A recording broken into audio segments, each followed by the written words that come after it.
The man dropped out of school for 2.5 years and worked at a convenience store. But now he has suddenly come to a new school as a transfer student. This is because the school bullies have become so rampant that they no longer follow the teacher's instructions. And the only ones who can make them afraid are bullies who are even more dominant than them. For this reason, the local education department had to implement a supervisor plan to manage these bullies. That is to send more powerful bullies back to school, and then use them to manage other bullies. So they approached Daegun Kwon, who had dropped out of school for 2.5 years. Before dropping out, Daegun had already dominated the entire R district. Just one person could suppress all the bullies in our district. But now Daegun is just a convenience store clerk. Not only does he have to endure his unscrupulous boss's lectures every day, he also has to read a bunch of books he doesn't understand to improve his education, which makes Daegun really regret not persisting with school. That day, when just 2 students who looked like troublemakers came to the convenience store, the boss got scared and made an excuse to go to the break room, leaving Daegun alone at the counter. The man immediately showed off his tattooed arm and watch, telling Daegun to get him a pack of cigarettes. Daegun was confused for a moment. Don't these 2 know that they give off the aura of students? He then asked if they could show their ID cards, otherwise he couldn't sell them anything. The woman beside them became displeased, saying, "Why are you a part-timer making such a fuss?" The tattooed man also threw money at Daegun, telling him to hurry up and give him what he wanted. Daegun tried to remind them, but was grabbed by the collar by the man. "Four eyes bastard, can't you understand human language? Just get it quickly. Why so much nonsense?" This scene was also clearly seen by the boss hiding nearby. "These students forced me to sell to them like this last time too." Then he hurriedly rushed out, saying, "Can you go outside to resolve this? There are other customers in the store." Hearing this, Daegun was stunned. The boss was trying to push everything onto him. After that, Daegun was taken to a nearby alley. The tattooed man grabbed Daegun, saying, "Try to act tough again." Daegun just calmly said, "I'll give you 3 seconds to let go of me." Who knew these few words would directly anger the tattooed man, who swung his palm to hit him. The next second, there was a loud noise. The girl anxiously shouted, "Wake up!" Then the tattooed man opened his eyes in bewilderment, finding he had been slapped, while Daegun was completely unharmed. The girl hurriedly helped the tattooed man up. "You punk! You dare to sneak attack me!" Then he whispered to the girl, "Go call the others over." But the girl had trouble hearing him. The tattooed man cursed angrily, "Damn it, I told you to get the brothers over here, did you hear me clearly?" Hearing this, the girl hurriedly went to call the others, and Daegun didn't stop her. Instead, he came to the tattooed man, pat his shoulder and asked, "You're a student, right?" The tattooed man wanted to talk back, but the next second, a sharp pain came from his shoulder, hurting so much that he hurriedly admitted he was a student. Daegun then said, "If I see you buying cigarettes again, you're finished." At that moment, the tattooed man's friends also arrived at the alley. One of them, a fat guy who seemed anxious, asked, "What are you doing, punk? Where are you from?" Daegun looked at the newcomer and asked uncertainly, "You should also be a student, right?" The fat man immediately said, "I'm Oh Daehan from Naendong High School, although I don't know who you are. But take a slap from me first." Saying this, the fat man raised his arm, but the next second, Daegun's palm landed on the fat man's face. One slap knocked him unconscious. Then he looked at everyone. "I don't have time to play with you for too long, so come at me all at once." Hearing this, everyone rushed forward together. One of them, unable to hold back, swung his fist and charged. Daegun just slowly took his hand out of his pocket and gave the man a lightning-fast slap, directly sending him flying. Another person found an opportunity to sneak attack. Daegun moved to the side, followed by an elbow strike that deformed the man's face. Then he turned his gaze to another person, who was now charging at him. Daegun quickly made a turn, then used the momentum to swing his fist and hit the man hard, sending him flying. At this point, the tattooed man picked up a beer bottle from the ground, intending to fight back,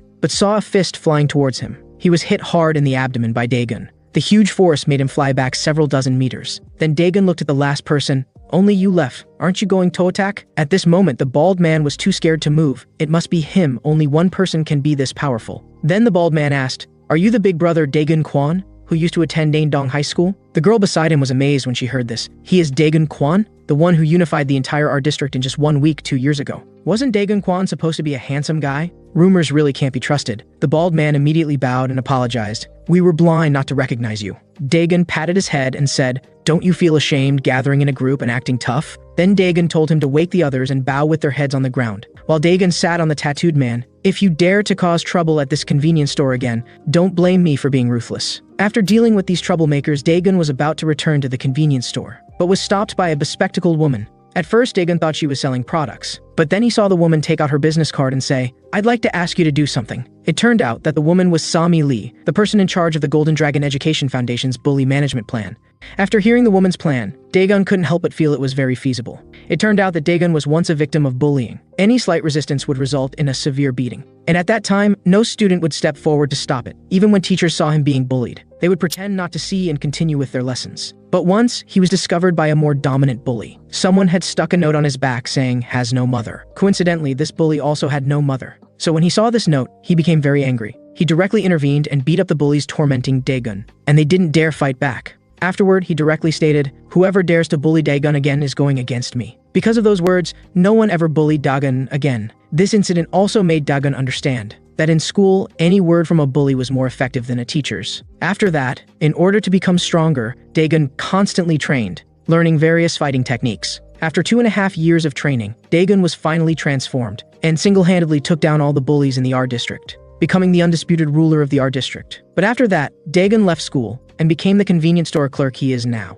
Now facing Sami Lee's invitation, Daegun asked, "You mean you want me to go and deal with all those bullies?" Sami Lee immediately said, "That's right, just deal with those bullies." Daegun then said, "How can you as an education foundation be plotting behind the scenes?" Sami Lee leaned forward and said, "Although we're plotting, I've also looked into your past. While this plan is indeed a bit absurd, I know you have no reason to refuse. This is also a good opportunity for you to make up for your past mistakes, isn't it?" The next day, Daegun stood at the entrance of the new school. "I never thought I'd be back in school at this age. Let's see how rampant the bullies are now." Now Daegun has come to the new school as a transfer student. His cool and handsome appearance immediately attracted the attention of most of the girls. This scene also caused dissatisfaction among the class bullies. One immediately said, "Watch how I deal with him later." After the teacher arranged a seat for Daegun, she left. Through conversation, Daegun learned that the person next to him was called Min-soo Kim. Seeing the teacher leave, a bully from the back row got up from his seat, slowly walking behind Daegun and Min-soo Kim. Min-soo didn't notice Hojong behind him. Suddenly, Hojong slapped Min-soo hard on the head. This sudden scene startled Daegun, wondering what this guy was suddenly doing. Hojong looked at Min-soo and said, "What are you looking at? Go buy me a sausage bread." Min-soo didn't dare to resist. He could only say that class was about to start, and he might not be able to go. This remark made the blonde behind laugh. Hojong's face changed as he shouted, "Everyone close your damn eyes!" The next second, everyone in the class actually closed their eyes, and Hojong slapped Min-soo in the face. "You little punk, are you tired of living? When I tell you to go, you go. You dare to talk back?" Seeing this, Daegun couldn't hold back and wanted to act. But he remembered the many rules Sami Lee had set for him. He couldn't figure out if she wanted him to intervene or not. Suddenly, Hojong looked at Daegun and said, "Why didn't you close your eyes? You know, you're sitting in the seat of the person who used to run errands for me. Why don't both of you go?" Daegun naturally wouldn't run errands for anyone, so he said, "Isn't one person enough?" Hearing this, Hojong laughed. "What, you two want to compare who's stronger?" Suddenly his face changed and he said, "Punk, you'd better not waste words. When I tell you to go, you go." Daegun then stood up, saying, "Sure, but give me the money." Hojong was stunned by this move. He didn't expect Daegun to dare ask him for money. He grabbed Daegun's head. "Punk, who are you asking money from? When I tell you to buy something, of course you use your own money." Daegun finally couldn't bear it anymore. "You really have no manners. Remember, you started this." The next second, Daegun attacked, a punch hitting Hojong's ribs hard, making Hojong throw up his lunch. Then another punch hit his face, completely stunning Hojong. But Daegun showed no sign of stopping. "Since I've started, I must finish you." Another heavy punch hit Hojong's face. Finally, Hojong passed out completely. The blonde nearby stood up in shock. Daegun said, "All kinds of trash dare to bully me. Blondie, come out here. Weren't you laughing hard just now?" At this moment, the blonde was already scared by Daegun and didn't dare to move. Seeing this, Daegun walked over. "Since you won't come to me, I'll go to you. You'd better clench your teeth." The blonde immediately took a few steps back. Suddenly, a flying kick came towards Daegun, but he dodged it with a sidestep. The blonde then threw a straight punch but missed. A right hook also missed, angering him to curse, "Why do you keep dodging?" The next second, Daegun landed a super heavy punch on the blonde's abdomen. One punch made the blonde cry, almost losing his life. "You told me not to dodge. Let's see how many more punches you can take." The blonde immediately said, "Hitting the chest is too dangerous. People could die." At this moment, Hojong suddenly woke up, lifting a chair to smash Daegun. Daegun wasn't worried at all. "This is the first time I've seen someone who can take so many hits." Then Daegun punched Hojong in the face again. "You'd better settle down." Finally, Hojong and the blonde were thrown to the back of the classroom by Daegun. Then he grabbed Hojong.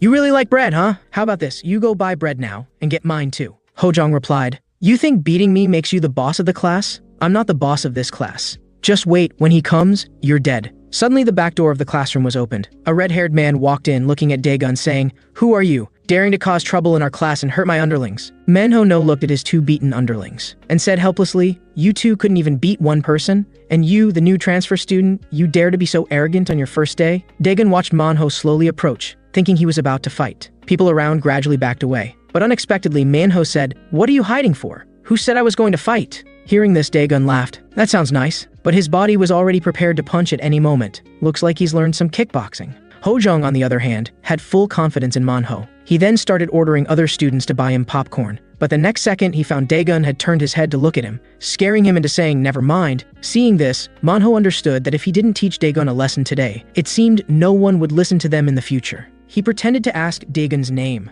Dagon was about to answer, but saw Manho suddenly attack, using a groin attack. His palm instantly blocked Dagon's vision. The next second, Dagon looked down and saw Manho raising his leg, instinctively thinking Manho was going to attack the weakness all men share. This guy is so despicable. This is the forbidden technique acknowledged by all men. Dagon hurriedly reached out to block. However, Manho suddenly withdrew his leg and threw a punch at Dagon. "Ha ha ha, you fell for it, punk." Dagon had no time to block and was hit hard in the face. At the critical moment, Dagon quickly retreated, reducing most of the force of the punch. Hojong and the blonde shouted, "Well done," when they saw this. Meanwhile, Manho had charged forward again, but this time Dagon wouldn't give him a chance. A sweeping kick hit Manho's leg. Manho instantly lost balance and began to wobble. Dagon grabbed his collar, throwing him flying, smashing him hard against the wall, then said helplessly, "You're really despicable using that move even though we're both men." But Manho didn't mind. "What, you have a problem with that? I didn't actually kick you. That was just a greeting. Now you'll see my real strength." At this moment, Dagon thought Manho was going to fight him fairly. But instead, he saw Manho grab a dustpan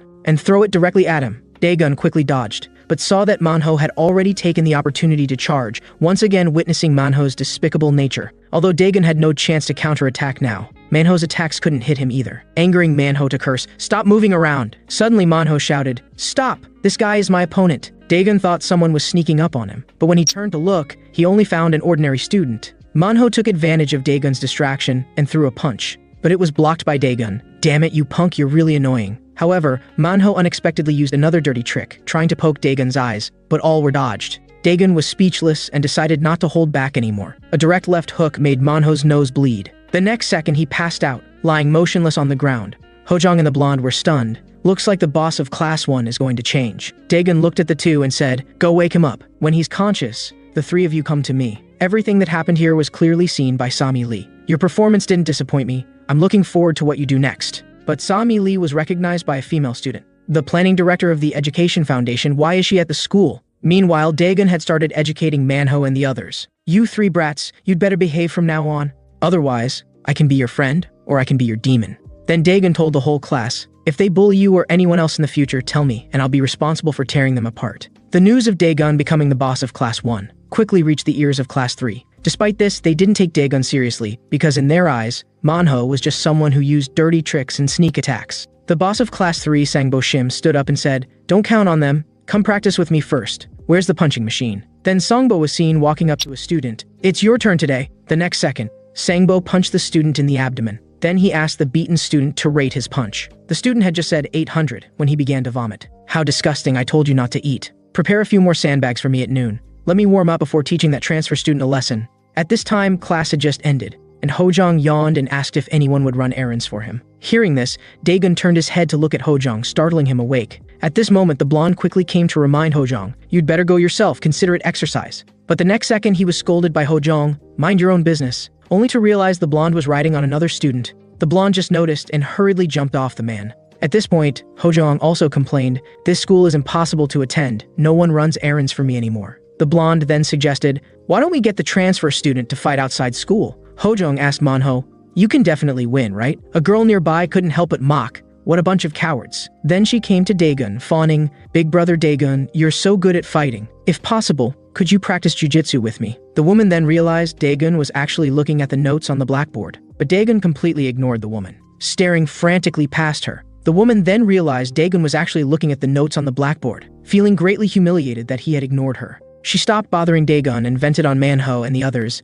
"Useless guys, you should study hard too. Don't think about revenge." Speaking of revenge, Manho suddenly thought, now that he had been defeated by Dagon, Myungjung Kim from Class 2 and Sangbo Shim from Class 3 would definitely come looking for trouble with Dagon. Now they don't need to fight with me anymore. If they defeat Dagon, we'll also become their underlings. Hojong heard this and became anxious. We need to think of something. I would rather die than become their underling. But the next second, the boss of Class 2, Myungjung Kim, suddenly appeared. Looking gloatingly at Manho, he mocked, "How are you still alive? I heard you were beaten half to death. Didn't you sleep well yesterday? I heard you fell asleep after getting beaten." Hojong immediately became agitated. "Are you here to mock us?" Manho also stood up and said, "If you want to fight, just say so." Then he picked up a pen from the table. "I'll make you experience the feeling of wetting your pants again." Myungjung Kim sneered, "You punks still dare to act tough with a weapon." Manho was too lazy to waste words with him, and walked forward saying, "Just wait to get beaten." Myungjung Kim replied, "It's not certain who will get beaten this time," just as the two were about to fight. A voice suddenly came, "Damn it, you guys are really noisy." Dagon adjusted his glasses and said, "You're disturbing my studies." Seeing this, Manho immediately deflated and returned to his seat. Myungjung Kim looked at Dagon and said, "So this is the transfer student who defeated Manho." Then he said to Manho, "Looks like I don't need to waste time on you." Hojong was furious, wishing Dagon would teach him a good lesson. Myungjung Kim and his followers slowly walked to Dagon. He pointed at Dagon and asked his underling, "Is it this guy? He looks like an ordinary bookworm, wearing glasses like a loser." Then he bent down to Dagon and said, "What did you just say? Say it again if you dare." But Dagon completely ignored Myungjung Kim. Myungjung Kim thought he had scared Dagon, so he reached out to grab Dagon's hand that was taking notes. But the next second, he was suddenly gripped by Dagon, who bent his fingers back hard. The intense pain made the veins on Myungjung Kim's face bulge. He shamelessly begged, "Please let go, it's killing me." Dagon said, "I need to organize my notes during this break. If you don't want your fingers broken, come find me next time." Hearing this, Myungjung Kim just said, "Understood." Dagon then released him, but the next second, Myungjung Kim swung his fist. Seeing this, Dagon leaned back and then stretched out his hand to block Myungjung Kim's fist. Then he slapped Myungjung Kim in the face and sent him flying. Unexpectedly, he was knocked out directly. Then Dagon said, "So this is the boss of Class 2? Why did he come looking for trouble so eagerly? I was thinking of dealing with him next time." Then he told Myungjung Kim's underling, "When he wakes up, tell him if I see him slacking off again, I'll finish him." After they carried Myungjung Kim away from Class 1, Dagon felt like he was dreaming. "I didn't expect to resolve Class 2 just like that." Manho and the others were also stunned. Hojong immediately said, "They say forgiving others is 100 times cooler than revenge. I've decided to forgive the transfer student." Even the blonde said, "I also think studying hard is more important." But they didn't see that people from Class 3, including Sangbo Shim, had also come. Sangbo Shim called out as soon as he entered, "Manho, I heard you got beaten up." Hojong was speechless. This familiar feeling, did you two arrange this? But Sangbo Shim directly said, "Don't worry, I'm not interested in you." Then they came directly to Dagon and surrounded him. Dagon helplessly said, "Looks like I'll have to take notes next time." Sangbo Shim patted Minsu Kim and said, "Can you get lost? We have business with the person next to you." Then Sangbo Shim sat beside Dagon and teased,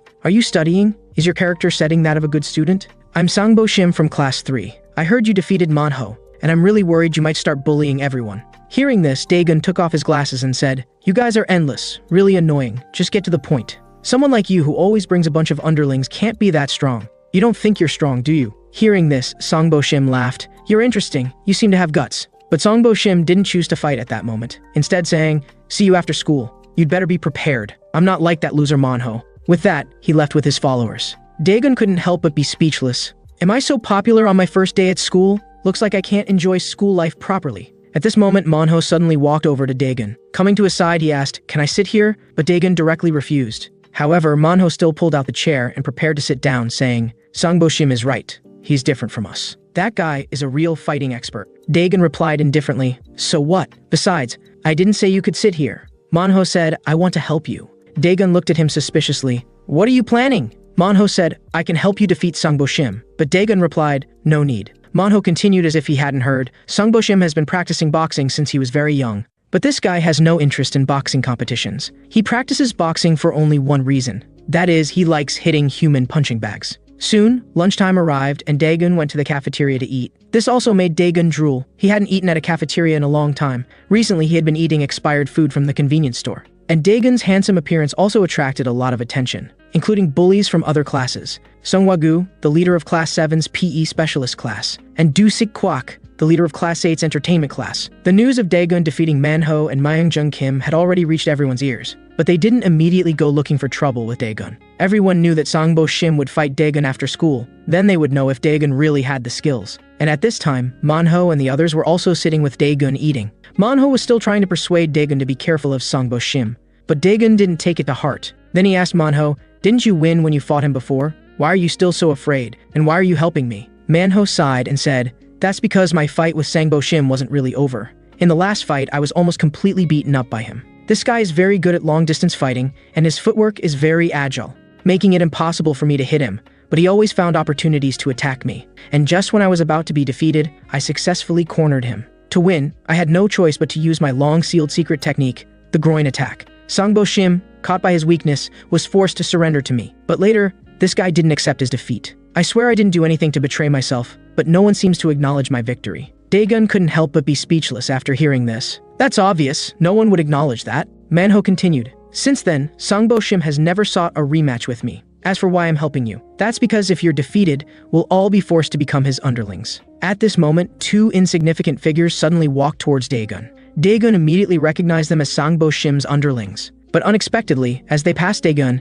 they threw something into his food tray, then quickly pretended to be innocent and apologized. Daegun hadn't said anything yet, but the girl beside him had already yelled, "Are you insane?" But they waved their hands saying, "I've already apologized, calm down, take it or leave it." Then they turned to leave, not forgetting to mock Daegun. At this moment, Daegun suddenly grabbed one of them and said, "Did I say you could leave?" This commotion immediately attracted the attention of other students. Everyone looked eager to see if Daegun really had the skills. The person caught by Daegun became afraid, hurriedly shouting, "Let me go, it's not a big deal, why are you grabbing me?" I already apologized. But the next second, Daegun's grip suddenly tightened. Then he said, "Whether to accept your apology is my business." Just as Daegun was about to teach them a lesson, his phone suddenly received a message. So Daegun temporarily released them to check his phone. It was a message from a woman named Sami Lee. Seeing this message, Daegun was shocked. Sami Lee was the girl who had him return to school. As long as Daegun successfully graduated from school, he would receive full tuition and living allowances. But the premise was that this plan must be carried out secretly, also to constrain Daegun's behavior. If the mission failed due to Daegun's behavior or words, then Daegun would return to his previous life. Seeing Sami Lee's message, Daegun immediately deflated, guessing she meant he shouldn't draw too much attention. The two underlings, seeing that Daegun's attention was not on them, quickly ran away, and Daegun didn't chase them. Instead, he rubbed his forehead thinking he should keep a low profile. If the plan succeeded, he could live the life he had always dreamed of. Besides, this was his first day at school, and he had already beaten enough people. Better to let those guys go for now. The other bullies in the cafeteria found this disappointing, while also seeing that Daegun wasn't a simple-minded person. Daegun then got up and left the cafeteria. Manho and the others didn't know what had happened to Daegun, how he seemed to change completely after looking at his phone. After leaving the cafeteria, Daegun was still thinking about whether he had been too flamboyant today, and what Sami Lee would think of him. Just as Daegun decided not to fight anymore today, he suddenly saw the underling who had caused trouble in the cafeteria. When the other person saw Daegun, he quickly made a smooth turn to escape. Daegun grabbed him. "You still want to run?" The person hurriedly said, "You just transferred today and may not know the rules yet. You can't randomly attack people from other classes. You must first defeat our class's Sangbo Shim to order me around. Otherwise, you'll become the target of the whole school." Daegun was speechless. What kind of bullshit rule is this? Then he said to the man, "Let's go somewhere private to talk. You don't want to get beaten up here, do you?" When they arrived, Daegun directly taught him how to behave, then found that this place seemed very suitable for fighting. Then he told the man, "Go get your class boss. According to what you said, as long as I defeat Sangbo Shim now, I can beat you up freely, right?" The man replied, "Theoretically yes, but he's probably busy right now. He's hitting the punching bag." Daegun's face darkened.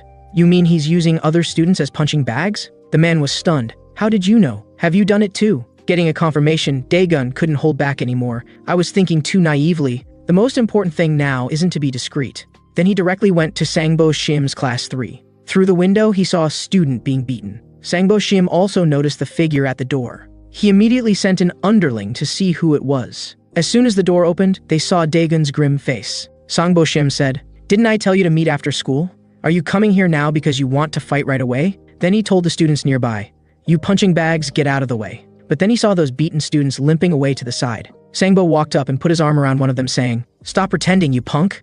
Are you planning to go back and tattle?" The guy, terrified, quickly explained, "I just twisted my ankle on the way home. It's all my fault." Daegun scanned the surroundings. He knew all too well that feeling of being used as a punching bag while being powerless to do anything about it. It was because Daegun had experienced the same thing before, having been bullied by school thugs himself. But now he had the ability to fight back, and wasn't this why he returned to school? Then Daegun said to Sangbo, "Stop taking your anger out on those weak punching bags. If you've got guts, challenge someone stronger." Hearing this, Sangbo's face darkened.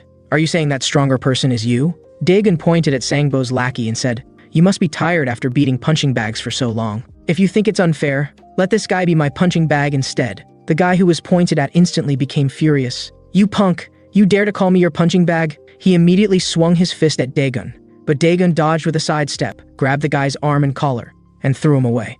While the guy was still disoriented, Daegun raised his fist and struck. Like a cannonball, his fist hit the guy's face directly. With just one punch, the guy was knocked unconscious. The students around them were shocked. That punch sounded so loud.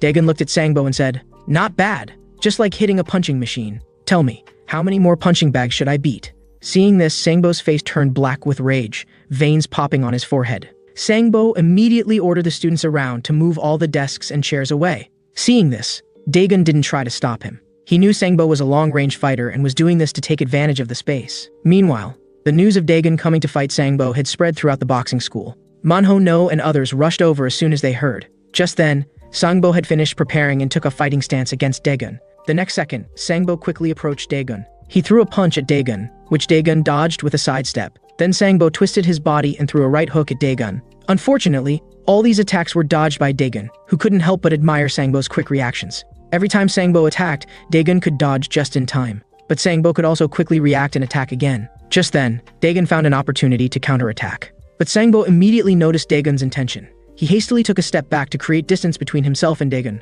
Seeing this, Daegun frowned to himself. Manho was right, this guy is no ordinary opponent. With innate fighting talent plus targeted training, plus using agile footwork to quickly switch between offense and defense, most importantly, this guy is very fast. By now, Sangbo had launched another attack against Daegun. With extremely fast punches, he seemed to suppress Daegun for a moment. Manho, watching from the doorway, worried for Daegun. I was once beaten by that same combination with no chance to fight back. But the next second, Daegun found a chance to counterattack. His fist appeared in front of Sangbo's face in the blink of an eye, too fast for Sangbo to dodge. The next moment, Daegun's punch sent Sangbo flying back several meters.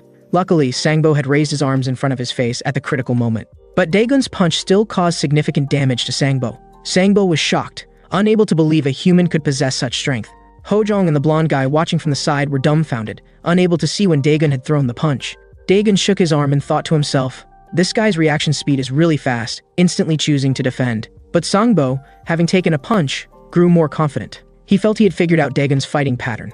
Then Sangbo began bouncing in place, planning to lure Daegun to punch first, then counterattack. The next second, Sangbo charged straight at Daegun. Daegun hurriedly threw a counterpunch. But the next moment, Sangbo suddenly retreated, dodging Daegun's punch. A mocking smile appeared on Sangbo's face, thinking he had succeeded. But the next second, Daegun delivered a sweeping kick directly to Sangbo's knee. This kick completely confused Sangbo, who hadn't expected Daegun to suddenly use his legs. He hurriedly threw an uppercut, trying to force Daegun back. But after Daegun dodged, he delivered another sweeping kick to the same spot. 2 consecutive kicks to the same spot left Sangbo temporarily unable to stand. Daegun walked up to Sangbo and told him to get up. Hearing this, Sangbo was stunned. "You punks still want to maintain your demeanor in front of me? You're underestimating me too much." But the next second, Daegun delivered another sweeping kick, knocking Sangbo to the ground again. "I told you to get up, can't you understand?" This level of ruthlessness shocked Manho and the other two watching from the side. By now, although Sangbo could still stand, the leg that had been repeatedly kicked was trembling uncontrollably. Seeing this, Daegun mocked, "Why is your leg shaking? If you can't stand up, just lie down obediently." Angered, Sangbo cursed, "Damn it, you don't think you've already won, do you?" Daegun was tired of talking and threw another sweeping kick. Sangbo thought Daegun was aiming for his leg again, and quickly took a defensive stance. But the next second, Daegun abruptly stopped his kick. He switched to a right hook that hit Sangbo directly.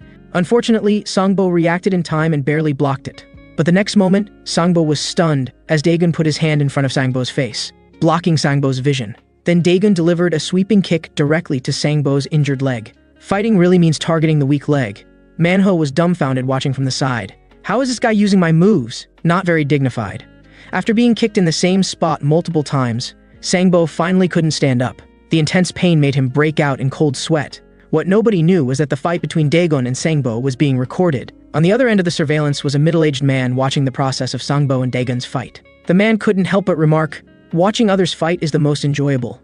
These inexperienced punks still fight pretty decently." Daegun now looked at Sangbo and said, "What are you still kneeling for? Get up quickly." But Sangbo could barely stand up, remaining on his knees without moving. At this moment, all the classmates were looking at Sangbo in shock. This made Sangbo feel extremely humiliated. The leader of the PE specialist class nearby said, "Even if he stands up now, he can't continue fighting. His leg is probably ruined. You know, a boxer's most powerful weapon isn't his fists. The truly terrifying part is his footwork, which allows him to maintain the distance he wants from his opponent at all times. If a boxer's fists are like bullets, then his footwork is the gun. But in his current state, he can't utilize his footwork. A boxer who has lost his agility might be worse than an ordinary person. At this moment, Sangbo had struggled to stand up, saying, "It's not over yet, punk." Seeing this, Daegun said, "Very good, it seems you want to continue." He immediately kicked Sangbo again. Sangbo now had lost the ability to fight back and could only block passively. The tremendous force kicked Sangbo several meters away again. Sangbo realized the situation was bad. This guy's strength is too great, I can't block it. But in my current state, I can't dodge either. Now I can only switch to close combat. But before Sangbo could react, Daegun kicked him again. One kick sent Sangbo flying to the corner of the classroom. Seeing the wall behind him, Sangbo felt a sense of dread. Sure enough, the next second Daegun charged forward. Countless punches rained down on Sangbo, who could only defend. But eventually Daegun found an opening and landed a punch on Sangbo's ribs. The rib impact made Sangbo temporarily unable to breathe, his consciousness gradually becoming fuzzy. He could only continue defending on instinct. At this moment, Sangbo was like a punching bag being continuously beaten by Daegun. Finally, after taking 81 punches, Sangbo couldn't hold on and collapsed to the ground. At this moment, he was terrified to the extreme. "I can't beat this guy." Daegun slowly approached Sangbo. "I'll give you 10 seconds, hurry back to your position." But this time, Sangbo lowered his head and chose not to stand up. The students around looked at the scene in disbelief. Why isn't he getting up? Is he giving up? Sangbo's lackey was stunned seeing this. As Sangbo's friend, he knew very well why Sangbo practiced boxing but didn't participate in competitions. And the reason he didn't challenge Manho again even though he could beat him. As well as the reason he was obsessed with beating up punching bags that wouldn't fight back. Though he pretended to be very strong, he was actually terrified of pain. Realizing this, the guy quickly stepped forward to stop Daegun. Stop, we give up." Daegun merely glanced at him, then turned his gaze back to Sangbo and said, "I want you to admit defeat with your own mouth." Seeing this, Sangbo could only say, "I lost. Stop hitting me." The students around couldn't believe what they were seeing. Satisfied, Daegun turned to leave, but not without mocking. "What kind of boxer are you? It's laughable. You're not even qualified to be a punching bag." The students around felt like they were in a dream, unable to believe Sangbo had actually admitted defeat. By now, Daegun had left Class 3. Watching this scene, Manho fell into deep thought. Just how strong is Daegun? Sunghwa Gu from the PE class also realized Daegun was very strong, and this guy definitely hasn't shown his full power yet. We need to observe him for a while longer. As Daegun walked out, he encountered the other guy who had caused trouble in the cafeteria at noon. Seeing Daegun, the guy couldn't help but mock, "What are you doing wandering around outside Class 3? Don't tell me you got scared seeing Sangbo beating punching bags." But the next second, Sangbo's anguished roar came from Class 3, making the guy jump. He quickly ran to the door to check, only to find Sangbo kneeling on the ground, looking like he had just been beaten up. The guy immediately broke out in cold sweat, looking at Daegun in terror. Daegun calmly asked, "Do you have anything else to say now?" Frightened, the guy blurted out, No, good job." Just then, someone suddenly bumped into the guy. It was Manho and his two friends walking out of Class 3. Looking at the guy, Manho said, "Get out of the way, don't block the path." The guy hurriedly moved aside to let them pass. After seeing Manho and the others walk away, he quickly returned to Class 3. Walking to Sangbo, he asked, "Are you okay? Are you hurt?" Sangbo glared at him. The guy was startled by Sangbo's glare. He quickly yelled at the watching students, "What are you idiots looking at? Get lost." Sangbo was furious and unwilling to accept defeat, gritting his teeth and saying, "I won't let this matter rest." Meanwhile, in a meeting room, a video of Daegun and Sangbo's fight was being played. One of the men remarked, "This student called Daegun is quite impressive." Standing beside him was Sami Lee, who had brought Daegun back to school. The man continued, "Director Lee, I'm very satisfied with your plan this time.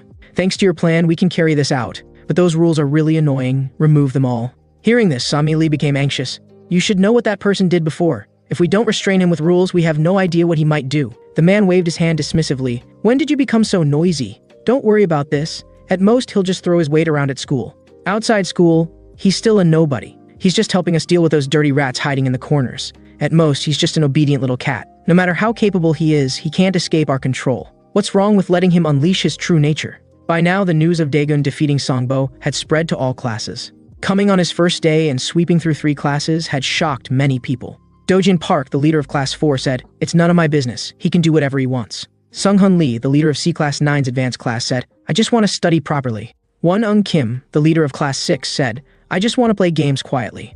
Only Jisok Yu, the leader of C Class 5, was getting a headache. He went to Class 6 to find Won-Eung Kim, wanting to strategize together. Although it's not a big deal that Monho defeated the leader of Class A3, and I don't need to be on guard against him. That new transfer student is different from those weaklings. We need to think of a countermeasure. Just then, a girl nearby said, "I really don't understand what you boys think about all day." She was Suji Baek, the self-proclaimed queen of Class 6. "If you lose, I'll just ask my brother for help." Jiseok Yu immediately objected, "No way. This is our junior grades matter. We can't trouble the senior grade seniors. Soon, Dagon's first day of school ended. After school, Manho and his friends continued following Dagon. Manho warned, "We've always been wary of each other, but now you've ignited the flames of battle. I guess the leaders of other classes are already preparing to deal with you. Whether you like it or not, you'd better be mentally prepared. And the people at this school aren't as simple as they appear." Just then, Hojong said, "We can talk about that later. Let's go to the internet cafe to play League. I just reached silver yesterday."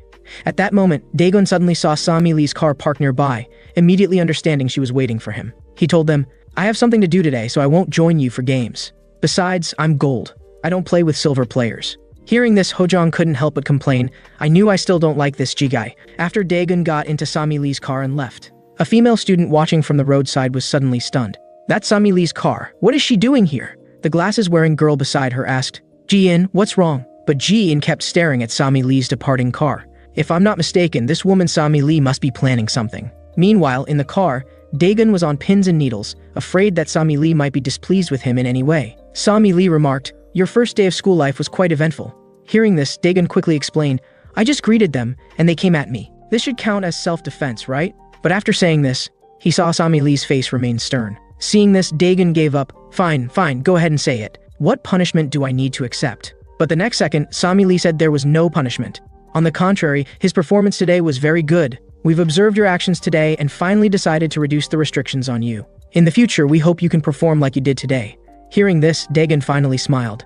"In that case, I don't have to hold back anymore." But the next second, Dagon realized something was off. He asked, "Sami Lee, how do you know what happened to me today? Are you monitoring me?" To this, Sami Lee adjusted her glasses and said, "That's confidential." Dagon fell into deep thought, suspecting that his desk mate Min-soo Kim might be an undercover agent. But the next second, Dagon felt it didn't matter. After all, the news had spread throughout the school. Almost everyone knew about today's events. Soon, Sami Lee brought Dagon to an apartment building. She then led Dagon to a door, stating this would be Dagon's residence from now on.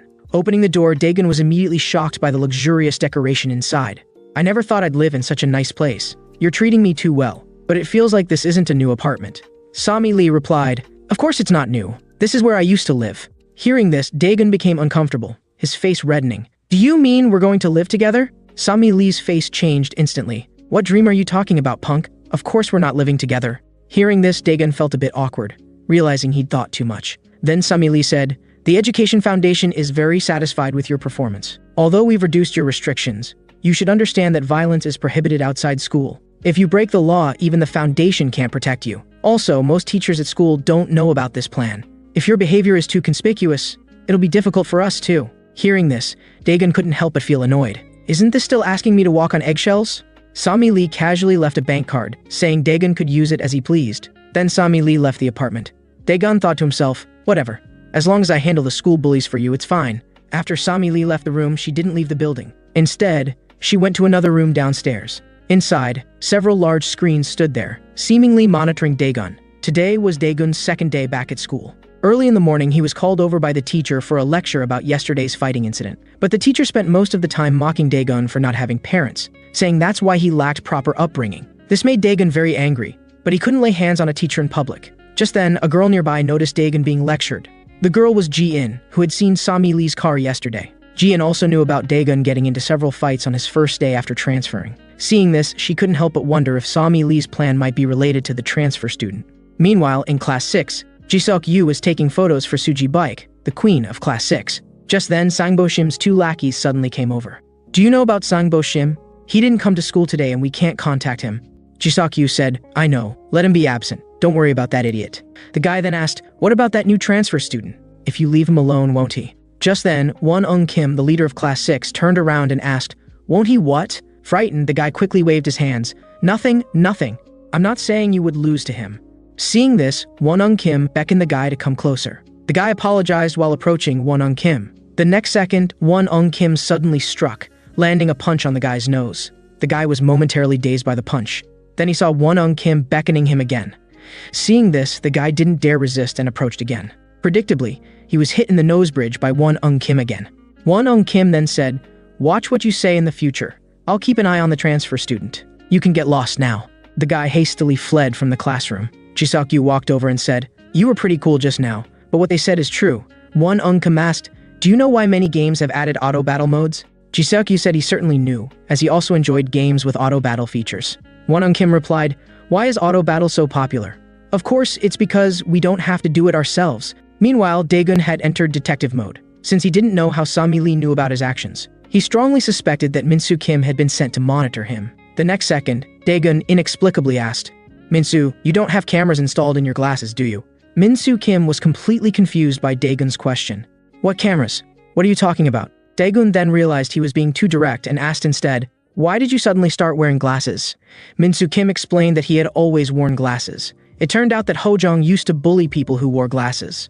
Afraid of being bullied, Minsu Kim had switched to contact lenses. "But now that you're here, I feel that probably won't happen again. So I started wearing glasses again." Hearing this, Daegun was furious. He stood up, intending to teach Hojong a lesson. Seeing this, Hojong was stunned, not remembering having done such things. Frightened, Hojong quickly said to the blonde guy, "I suddenly feel a bit bored. Let's play on the floor for a while." Then Hojong was seen on the floor, head down and hands behind his back. The blonde guy beside him had no idea what Hojong was doing. Just then, Minsu Kim suddenly adjusted his glasses. This immediately caught Daegun's attention. He said, "Minsu, your glasses adjustment motion looks suspicious." Minsu Kim replied, "I'm just not used to wearing glasses after so long." Hearing this, Daegun could only awkwardly say, "Sorry, I've been a bit sensitive lately." While Daegun was wondering how Sami Lee was monitoring him, a man suddenly appeared at the classroom window. Ji-in appeared at the same time. Both were staring intently at Daegun, but neither could see anything unusual about him. Ji-in was so focused on Daegun that she didn't notice the man in front of her and accidentally bumped into him. The man immediately turned around and scolded her. "Are you blind? Stop wandering around here, get lost." Ji-in quickly apologized. She then left, silently cursing, "What a thug." The man continued looking at Daegun in the classroom. Suddenly, he realized Daegun was looking back at him. The man was startled. He quickly walked away from there. Meanwhile, Ji-in, who had returned to class 9, was questioned by her best friend. "Did you just go to class 1? I thought you were only interested in studying, Ji-in. Turns out you also like looking at handsome guys." Ji-in panicked, wanting to explain something, but her friend said, "I understand. After all, the transfer student is indeed handsome. Many girls are already writing love letters to him." Ji-in didn't know how to explain, but unexpectedly, her good friend Yaro had already gathered all of Daegun's information, even knowing that he would pass through a certain street food alley after school. Ji-in was even more unsure how to explain. Apart from this reason, she didn't seem to have a suitable reason to monitor Daegun. After school, Ji-in began following Daegun. She was eager to know what Daegun and Sami Lee were planning. Meanwhile, the man who had been observing Daegun with Ji-in was now sitting with Won Kim, the leader of Class 6. It turned out they were all from Class 6. Won Kim had gathered them to deal with Daegun. One of the guys said, "Is it appropriate for us to ambush the transfer student? After all, he's now the leader of classes 1 to 3, and we're not even leaders." Won Kim replied, "What's the problem? Besides, weren't you guys pretty good fighters before? If you hadn't met me and Jiseok, Class 6 would probably be yours by now. Or are you concerned about those supposed rules between classes? Anyway, in the end, the whole grade belongs to me and Jiseok. There's nothing wrong with you taking action. In short, you just need to take down the transfer student. Don't worry about the rest. After it's done, remember to call me." With that, Won Kim left. The group stayed behind, waiting for Daegun to appear. Soon, they spotted Daegun passing by. The leader immediately dropped his milk tea and followed. Daegun immediately sensed their ill intentions. He turned and walked into a secluded alley. The group followed closely behind Daegun. Meanwhile, Ji-in, who had been following Daegun, was stunned. She didn't understand why these guys were following Daegun. Ji-in quickly followed, wanting to see what was happening. But the leader suddenly noticed Ji-in behind them. Ji-in quickly pretended to be on a phone call. The man told the others to continue following Daegun while he approached Ji-in. He said to Ji-in, "Stop pretending. I know you're not on a call. You've been following us, haven't you?" The man then recognized her as the girl who had bumped into him earlier. "I get it," the man suddenly understood. "It seems you like me." He immediately started harassing her, saying, "If you like me, just say so. Why secretly follow me? So cute." He put his arm around Ji-in and said, "But I'm a bit busy now. I can let you watch us handle something. After we're done, I'm thinking of getting a room. Want to join me?" This frightened Ji-in, who pushed the man away and cursed, "Are you crazy?" The man was immediately enraged. He slapped Ji-in. "Weren't you the one who liked me and followed me?" Ji-in retorted, "What are you talking about? How could I possibly like a gorilla like you?" But the next second, the man's friends heard his screams. Not understanding what had happened, they could only turn back to check. The man was covering his eyes and howling in pain. "You crazy woman, what are you trying to do?" Ji-in was holding a can of pepper spray, saying, "Who told you to touch me first?" By now, the man's friends had returned. The man told them to grab the girl. Several men surrounded the girl. Ji-in backed away in fear. Just as the men were about to act, Daegun suddenly appeared and called out to them, "What are you punks trying to do?" They were about to tell Dagon to mind his own business, but the next second, they realized something was off. Dagon said, "You guys have been following me, haven't you? If you have something to say to me, let's talk somewhere else." Jinmo, realizing they had been discovered, agreed. Then Jinmo and the others led Dagon to a secluded alley, but they found people already there, apparently from neighboring Bongyun High School. They recognized one as Jinwoo Cha from Bongyun. The other was Jungman Lee from Bongyun High School. Both were junior grade fighters. Jinwoo Cha asked, "You're from Golden Dragon School. Haven't seen you before." Jungman Lee added, "Haven't seen them before. Must be weaklings." Jinmo awkwardly said, "Do you know Won Eung Kim? He sent us to handle something." Hearing this name, the two said, "So it's WW Won Eung Kim. If it's him, we'll leave this place to you." Seeing this, Jinmo felt very embarrassed but didn't dare say anything. Meanwhile, in an internet cafe, Won Eung Kim and Ji Seok-yu were still gaming. When Ji Seok-yu learned that Won Eung Kim had sent Jinmo and others to deal with Dagon, he felt it was a bit unreliable. Won Eung Kim assured him, "No problem. Wouldn't it be more embarrassing if the transfer student got beaten by a bunch of thugs? Those guys might be stupid, but they're pretty strong." Back with Dagon, Jinmo and his group had surrounded him. Ji-in hurriedly said, "I don't think I have anything to do with this, so I'll be going now." Jinmo was the first to object. "I said I wanted to show you my prowess." Dagon looked at Ji-in thoughtfully. "This girl has been following me since school ended. Could she be sent by Sami Lee to monitor me?" He then said, "Let her go. This has nothing to do with her." Unexpectedly, after hearing this, Ji-in didn't want to leave. Jinmo said, "Who do you think you are? Can't you see the situation? You're about to get beaten up, you know?" He then approached Dagon with a cigarette, intending to blow smoke in his face. Dagon immediately said, "You better not blow smoke at me, or you might not see tomorrow's sun." But Jinmo ignored him and prepared to blow smoke at Dagon. The next second, Dagon suddenly acted, grabbing Jinmo's face. He then tripped Jinmo with his leg. While Jinmo was still disoriented, Dagon threw a punch at him. His speed was so fast that Jinmo couldn't react. The next moment, Dagon's fist smashed into his face. One punch actually knocked Jinmo unconscious. The other three watching were dumbfounded, never expecting Dagon to be so strong. The three of them understood that if they didn't defeat Dagon Kwon, Won Eung Kim definitely wouldn't let them go. So the three immediately prepared to attack together, but none of them dared to make the first move against Dagon Kwon. Seeing this, Dagon Kwon said, "If you won't make a move, then I'll go first." With that, Dagon Kwon charged forward. He punched one of them. The person next to him reluctantly joined the fight, but Dagon Kwon simply dodged with a sidestep. He immediately targeted the person at the back. Before the guy could react, Dagon Kwon sent him flying with a punch. With just one punch, the guy passed out. The boy who hadn't been hit yet froze, thankful that the other boy still had some fight left in him, giving him some confidence. But the next second, his pupils contracted. He was kicked in the chest by Dagon Kwon and slammed against the wall behind him. The man instantly lost all strength and fell helplessly to the ground. The only one left unharmed was stunned, surprised at how strong Dagon Kwon was. But the next second, the man still reluctantly charged forward. However, he was easily blocked by Dagon Kwon. Then a punch hit the man hard in the ribs. The man immediately coughed violently, but Dagon Kwon didn't give him a chance to breathe, tripping him in one motion. He then aimed a knee kick at the man's face. However, just as he was about to make contact, he stopped. Seeing this, Dagon Kwon sighed with relief. "That was close. I almost couldn't control myself and would have finished you off." Meanwhile, Won Eung Kim, who was still playing games at the internet cafe, suddenly received a call from Jungman Lee. Won Eung Kim answered the phone without thinking much. But the next second, he was stunned. Apparently, Jungman Lee had told him about Jinmo and the others being defeated. At this moment, back with Dagon Kwon, Jinmo finally regained consciousness. Opening his eyes, he saw Dagon Kwon staring at him intensely. He also saw that his good brothers all looked beaten up. Dagon Kwon immediately kicked him and said, "Get up quickly, go stand with them."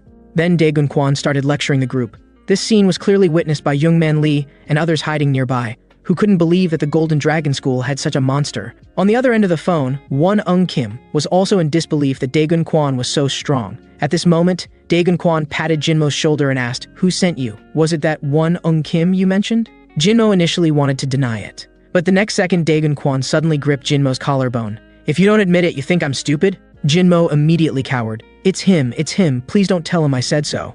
Although Won Eung Kim was scary, this guy was terrifying too. At this point, Dagon Kwon turned his gaze to Ji-in and asked, "Why did this girl follow you?" Jinmo immediately said, "She has a crush on me." This angered Ji-in, who cursed, "Are you crazy? I've told you I don't like you and I actually really hate you. Don't you ever look in the mirror? You look like a gorilla. It's truly disgusting. Worse than socks unwashed for a week."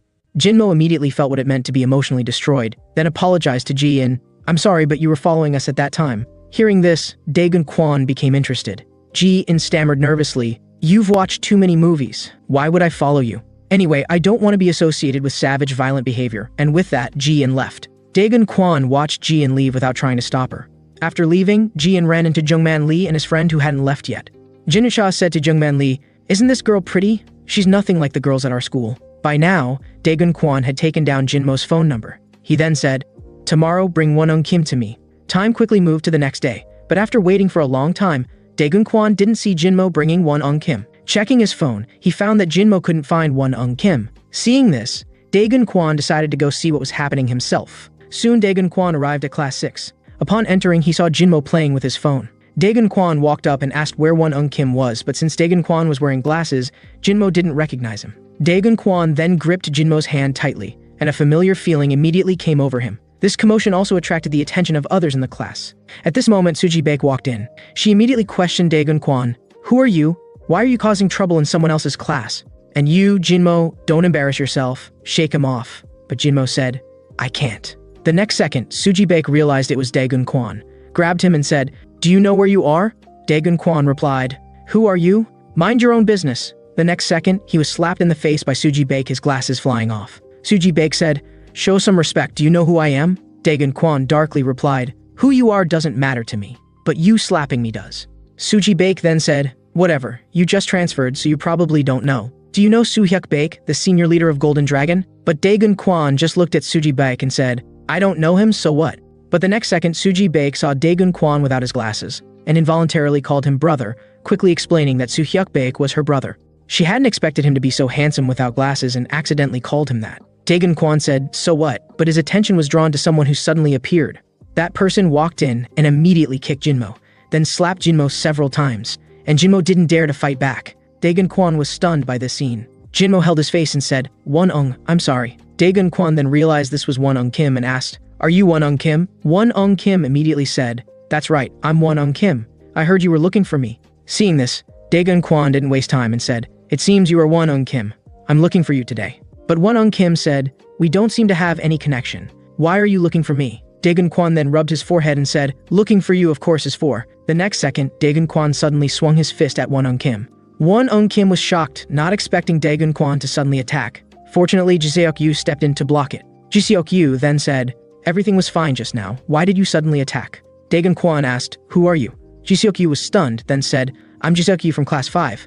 Although I have no right to interfere in other classes' affairs, I can't stand by when you're causing trouble like this." With that, Ji-seok-yu suddenly extended his leg to trip Daegun Kwon, then used force to try to knock Daegun Kwon down. But the next second, Ji-seok-yu was shocked, veins bulging on his face. He maintained his position but couldn't move Daegun Kwon at all. At this point, Ji-seok-yu couldn't help wondering if he was weakening. He had used all his strength, but Daegun Kwon showed no signs of falling.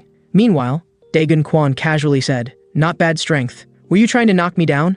Hearing this, Ji-seok-yu awkwardly released Daegun Kwon, then said, "That's not important. Although students here often fight, we have the right to know your reason, right?" At this moment, Won-Eung Kim put his arm around Jinmo and said, "Is it because of yesterday's incident?" Then he grabbed Jinmo's hair and said, "You stupid idiot. You better explain yourself properly." But just as Jinmo was about to speak, Won-Eung Kim suddenly slapped him hard in the face, then kicked Jinmo saying, "The more I think about it, the angrier I get. You stupid idiot. You caused trouble using my name." Jinmo didn't dare fight back, just kept apologizing. But Won-Eung Kim wouldn't stop, angrily saying, "Did water get into your brain? You made me misunderstood by others." Then Won-Eung Kim stopped beating Jinmo.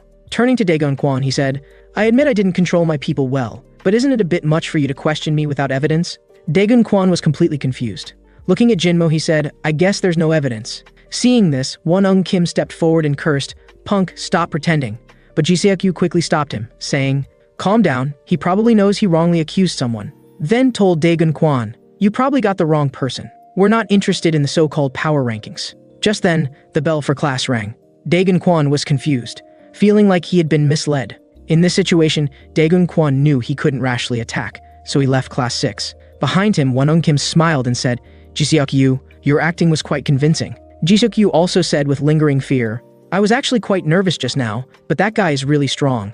"You're right. It's best not to get involved personally." Won-Eung Kim then took out his phone and said, "In that case, there is only one option left." Meanwhile, in class, Daegun Kwon was still thinking about what had happened. He knew this was Won-Eung Kim's plan, but their behavior just now was distancing themselves from the incident. If he had taken action, he would probably have been seen as the villain. But now their attitude was ambiguous, and he couldn't find legitimate grounds to beat them up. At this moment, the teacher on the stage suddenly mentioned war, saying that wars are waged for self-interest, but even so, a public justification is needed. Hearing this, Daegun Kwan suddenly had a revelation. It seemed he would soon have a way to deal with them. Meanwhile, Won Kim was still disciplining Jinmo and the others, who were angry but dared not speak. Jinmo could only complain internally, "You don't even dare to fight the transfer student one-on-one, yet you're lecturing us." At this moment, Won Kim was already dialing a number. The person on the other end turned out to be Jungman Lee from Bongyun High School. Won Kim told him about the transfer student. Jungman Lee curiously asked, "What happened to that guy afterwards?" Won Kim said, "It seems that you, Jinyu-cha, and a few brothers need to step in. I originally wanted to deal with him at school, but none of these guys can fight. When you've roughed him up enough, I'll step in to finish him off completely." Jungman Lee said, "No problem. That guy does have some skills, but with our numbers, dealing with him won't be an issue." At this moment, Jinyu-cha suddenly approached and said, "Can we find that girl from yesterday?" Won Kim was confused and asked, "Who is Jinmo talking about?" Jinmo immediately thought of Ji-in. Why did they want to find her? This had nothing to do with her. Then Won Kim asked Jinyu-cha why he wanted to find that girl. Jinyu-cha said, "That girl is just my type, since we're going to deal with a transfer student. Why not have some fun with that girl too?" Hearing this, Won Kim immediately agreed, then told Jinmo that this task was assigned to him to bring that girl over. Jinmo immediately became anxious, thinking that the girl was innocent and should not be involved. After some thought, Jinmo remembered the school rules. You can't touch students from another class without defeating their class leader. He said to Won Kim, "That girl is from class 9. If we touch her, class 9's leader Sung-hun Lee probably won't stand by." Won Kim replied, "Girls don't pay protection fees, so it doesn't matter. Besides, how strong can class 9's bookworm be? After this incident, we'll absorb class 9 too. You just need to bring those 2 people over." Jinmo was immediately confused. How am I going to bring 2 people over? Scene change, Jinmo found Daegun Kwan and knelt before him to apologize. Behind him, Manho No and others were stunned, having heard that this guy defeated 4 people led by Jinmo yesterday. This guy was really amazing, but unfortunately, there was no chance to build a good relationship with him. Daegun Kwan kicked Jinmo and said, "So you know you were wrong, huh?" Daegun Kwan wanted to teach Jinmo a lesson, but the more he looked at him, the more pitiful he seemed. So he gave up on the idea. He then started drilling Jinmo and told him to apologize to the girl from yesterday. Jinmo said, "I'll go apologize in a bit. Also, to express my sincerity, I'd like to treat you to some tteokbokki." Daegun Kwan was stunned. "You're treating me to tteokbokki? Just the 2 of us?" Jinmo asked, "Is that not okay?" His pitiful appearance moved Daegun Kwan. He then put his arm around Jinmo and said, "No problem, let's go eat together after school." Jinmo then found Ji-in and apologized, similarly expressing his sincerity by inviting her to tteokbokki. Ji-in immediately refused. Jinmo quickly explained that he had no other intentions, just wanted to express his apology, and that the transfer student Daegun Kwan would also be there. Ji-in's good friend Yaro heard Daegun Kwan's name and immediately perked up. She immediately said, "Then let's go together." Hearing this, Ji-in immediately shook her head in refusal. "This is too awkward. If you want to eat, let's go together." But Yaro looked at Ji-in pleadingly and said, "Please, Ji-in, there's no better chance to meet the transfer student." Jinmo also said, "Then bring your friend along, 4 people is good too." Seeing this, Ji-in shrugged and said, "Actually, I don't want to go, but let's go together." Jinmo said he would come find them after school. But after Jinmo walked away, he regretted it. "I'm such an idiot, what am I doing? I actually thought we were really going to eat tteokbokki today, dragging an innocent girl into this." And I kept smiling stupidly. At this moment, Jinmo saw Min-soo Kim. He immediately recognized him as Daegun Kwan's deskmate. Then thought, they should have a good relationship, right? Time quickly came to after school. Jungman Lee and others from Bongyun High School were already prepared. At this time, Daegun Kwan was also with Jinmo, Ji-in, and the others. Both Daegun Kwan and Ji-in felt very awkward about this strange combination. Only Yaro was focused on admiring Daegun Kwan. After walking for a while, Daegun Kwan noticed there were no open shops. He looked at Jinmo and asked, "Is there really a tteokbokki shop here?" Jinmo immediately became nervous and said, yes. Nearby, Yaro also said, "Real gourmet places are usually in secluded alleys. I just didn't know there was a food place here. Never heard of it before." Daegun Kwan then looked at Jinmo and asked, "What's the name of that shop?" This scared Jinmo, who immediately looked around nervously. Seeing this, Daegun Kwan couldn't help but say, "Why are you panicking? It's like you have ulterior motives." But the next second, Daegun Kwan noticed a group of people in the distance. These people were Jungman Lee and his group from Bongun. Daegun Kwan immediately understood that Jinmo's apology was just a pretext to lure him here. Angry, Daegun Kwan was about to teach Jinmo a lesson. Jinmo quickly knelt down before Daegun Kwan, saying he was forced to do this. "After this, you can kill me if you want, but I really had no choice." Nearby, Ji-in and Yaro also realized that they had all been tricked by Jinmo. Ji-in angrily cursed, "You scumbag, at least you shouldn't have involved innocent Yaro." By now, Jungman Lee and the others had approached. Looking at Jinmo, he said, "Why are you kneeling to him? We came to make him kneel." Seeing this, Daegun Kwan had to deal with Jungman Lee and his group first. Telling Jinmo to wait here, he'd settle accounts with him later. At this moment, the other students from Bongun School still couldn't believe that Daegun Kwan alone had taken down 4 people. And that kneeling guy looks so weak. How does he dare to attend Golden Dragon School? Jin Cha warned, "Don't underestimate him. Youngman and I have seen it personally. That guy is really strong." At this point, a big guy stepped forward and said, "If this guy is really that strong, then before we gang up on him, let me try first. Let me see what kind of skills a potential leader at Golden Dragon School has." The bald guy walked up to Daegun Kwan and said, "Let me spar with you first."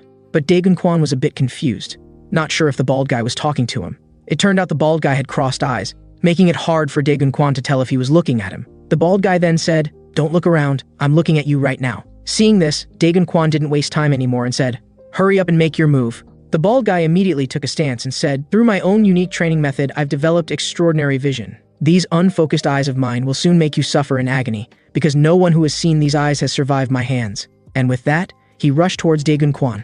Nearby, Jungman Lee couldn't help but be speechless. When did I become a corpse? But this guy's eyes are indeed something.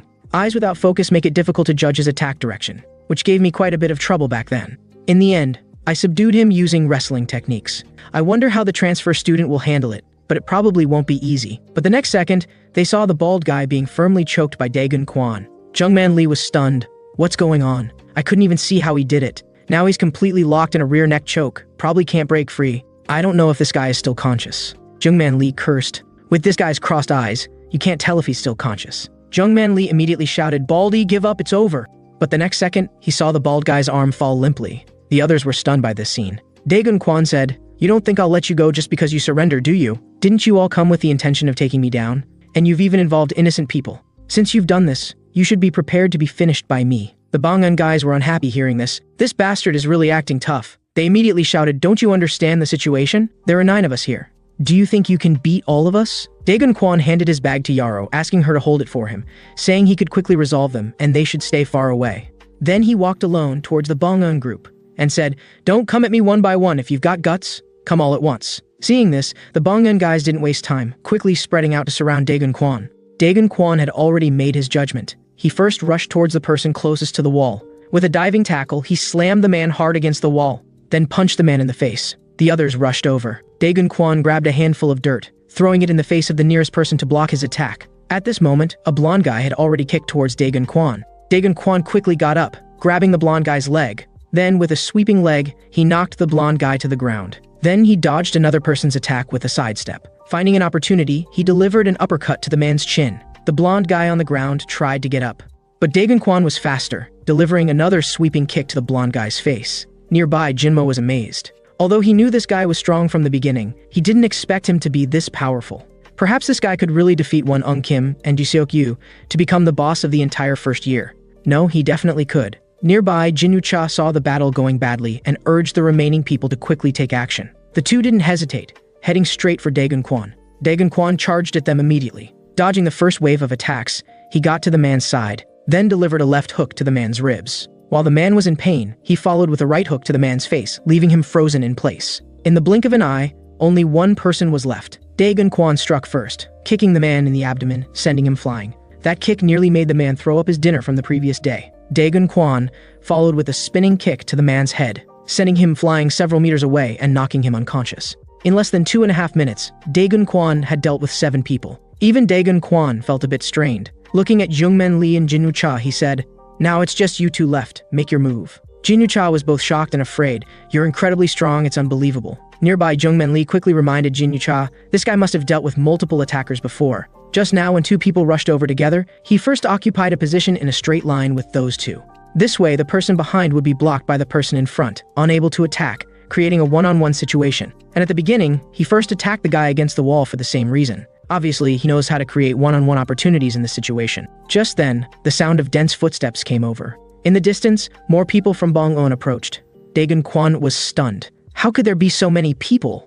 The newcomers were surprised to see everyone lying on the ground. This guy was really that strong, but luckily they had brought baseball bats. At this moment, Jungman Lee said to Daegun Kwan, "You are indeed very strong, but we never said we only had 10 people. No matter how strong you are, what can one person do against so many of us?" Daegun Kwan felt a bit of pressure, but just a bit. At this moment, a voice came. "Who says this guy is alone?" Daegun Kwan turned around and was stunned. He didn't expect to see Manho No and others, and Daegun Kwan's deskmate Minsu Kim. Manho No said, "I didn't expect our Class 1 leader to be fighting alone, but now we're here to help you." Daegun Kwan asked how they knew he was here. At this moment, Minsu Kim said it was Jinmo who told them. This scared Jinmo, who quickly explained, "I was just talking to myself, I didn't expect you to hear it." Nearby, Jungman Lee became angry. "You punk? Are you playing us? We came because of you. This really pisses me off. Anyway, Won Kim won't let you go. You and that Daegun Kwan just wait." Seeing this, Jinmo dropped the act, glancing at Jian and saying, "I've disliked that guy for a long time, and I'm not some random weakling. I also don't want to stay under that gangster Won Kim anymore. The ones who should be prepared are you Bong Yoon trash." Jungman Lee and Jin Cha were so angry they nearly spat blood. Nearby, Manho No said to Jinmo, "So you're on our side, that's good. We gain another fighter, because the other side has 7 or 8 people, and those 2 should be their leaders." Then Manho No said, "So Daegun Kwan can focus on dealing with those 2, we'll handle the small fry." At this moment, Jungman Lee also recognized Manho No as the former leader of Class 1, but he didn't expect him to be so underhanded, calling Jinmo for help. Daegun Kwan then said, "I'm very grateful for your help. I know I shouldn't interrupt when you're trying to act cool, but each of you will have to handle at least 2 people. And they're all armed, are you sure you can handle it?" Manho No smiled contemptuously. "I'm Manho No, the fighter Manho No. What's the big deal about weapons? That's actually perfect for me." Then Manho No put down his bag and said, "Let's begin." Then they saw Jungmin rummaging in his pocket for something. Hojong opened his small bag, and Manho No was also searching through his bag. He actually took out an 80-centimeter long iron rod, while Jungmin put on military-grade brass knuckles. Hojong also took out a wrench. Then Manho No, along with the other 2, struck a pose and said, "We may have lost to you at school, but we're different outside of school." Daegun Kwan was speechless. These guys all had weapons in their bags. What were they going to school for? Manho No pointed at the Bong Yoon guy with the baseball bat and said, "Kid, do you know how to use that thing? Let me teach you a lesson." The bald guy was unhappy. "You little punk, be careful I don't beat you to death." But Manho No wasn't worried at all. "Come and try if you've got the guts." The bald guy couldn't hold back anymore, charging forward, raising his baseball bat and swinging it at Manho No. Manho No had already figured out his move. This guy is right-handed. He'll likely swing diagonally from the upper right. The next second, Manho No actually threw chalk dust at him. Kids these days have no honor. Then Manho No swung his iron rod, hitting the man in the abdomen, then delivered a kick to the groin, bringing the man to his knees, followed by a kick to the head, successfully taking down the bald guy. The other Bongun guys were stunned. This guy was so underhanded. Manho No had already picked up the man's baseball bat. Looking at the others, he said, "You small fry don't think about interfering in the battle between the leaders." But the Bongun guys were scared by Manho No's underhanded tactics, hesitating to make a move. Seeing this, Manho No said, "If you don't move, I'll come to you." The Bongun guys had to reluctantly charge forward. But the man's attack was easily dodged by Manho No. Then came a bat, hard, to the man's butt. A nearby chubby guy tried to sneak attack Manho No, but was blocked by Hojong, who punched him away. The chubby guy was still complaining about the sudden intervention, when Hojong had already raised his wrench and struck down. The remaining guys panicked. "These guys are all crazy, quickly find weapons from the ground." A nearby guy picked up a beer bottle, but while he was still wondering if a beer bottle would be too dangerous, Youngmin had already delivered a thrust, his brass-knuckled fist hitting the man hard. A nearby guy immediately prepared to sneak attack Jungmin. At this moment, Jinmo also made his move, kicking the guy away. Jin Yucha was speechless. These guys were fighting in such a mess. Daegun Kwan said, "Your numerical advantage is gone. Now let me see your abilities." Jin Yucha and the other decided not to watch anymore. But Youngman Lee said, "I learned wrestling. Single combat suits me better. Let me fight him alone first, test his strength. If things look bad, you can help me." He then took a wrestling stance. The next second, he quickly approached Daegun Kwan's lower body, wanting to execute a leg takedown. But then he was stunned. Daegun Kwan simply pressed his head, negating his leg takedown. Jin Yucha rushed in, with a kick quickly aimed at Daegun Kwan, who had to release Jungman Lee to dodge. But just as he dodged, he found himself grabbed around the waist by Jungman Lee. Jungman Lee revealed a victorious smile. "You should know what it means to be grabbed by a wrestler." Hearing this, Daegun Kwan quickly twisted his body, trying to break free. But the next second, Jungman Lee exerted force and lifted Daegun Kwan up.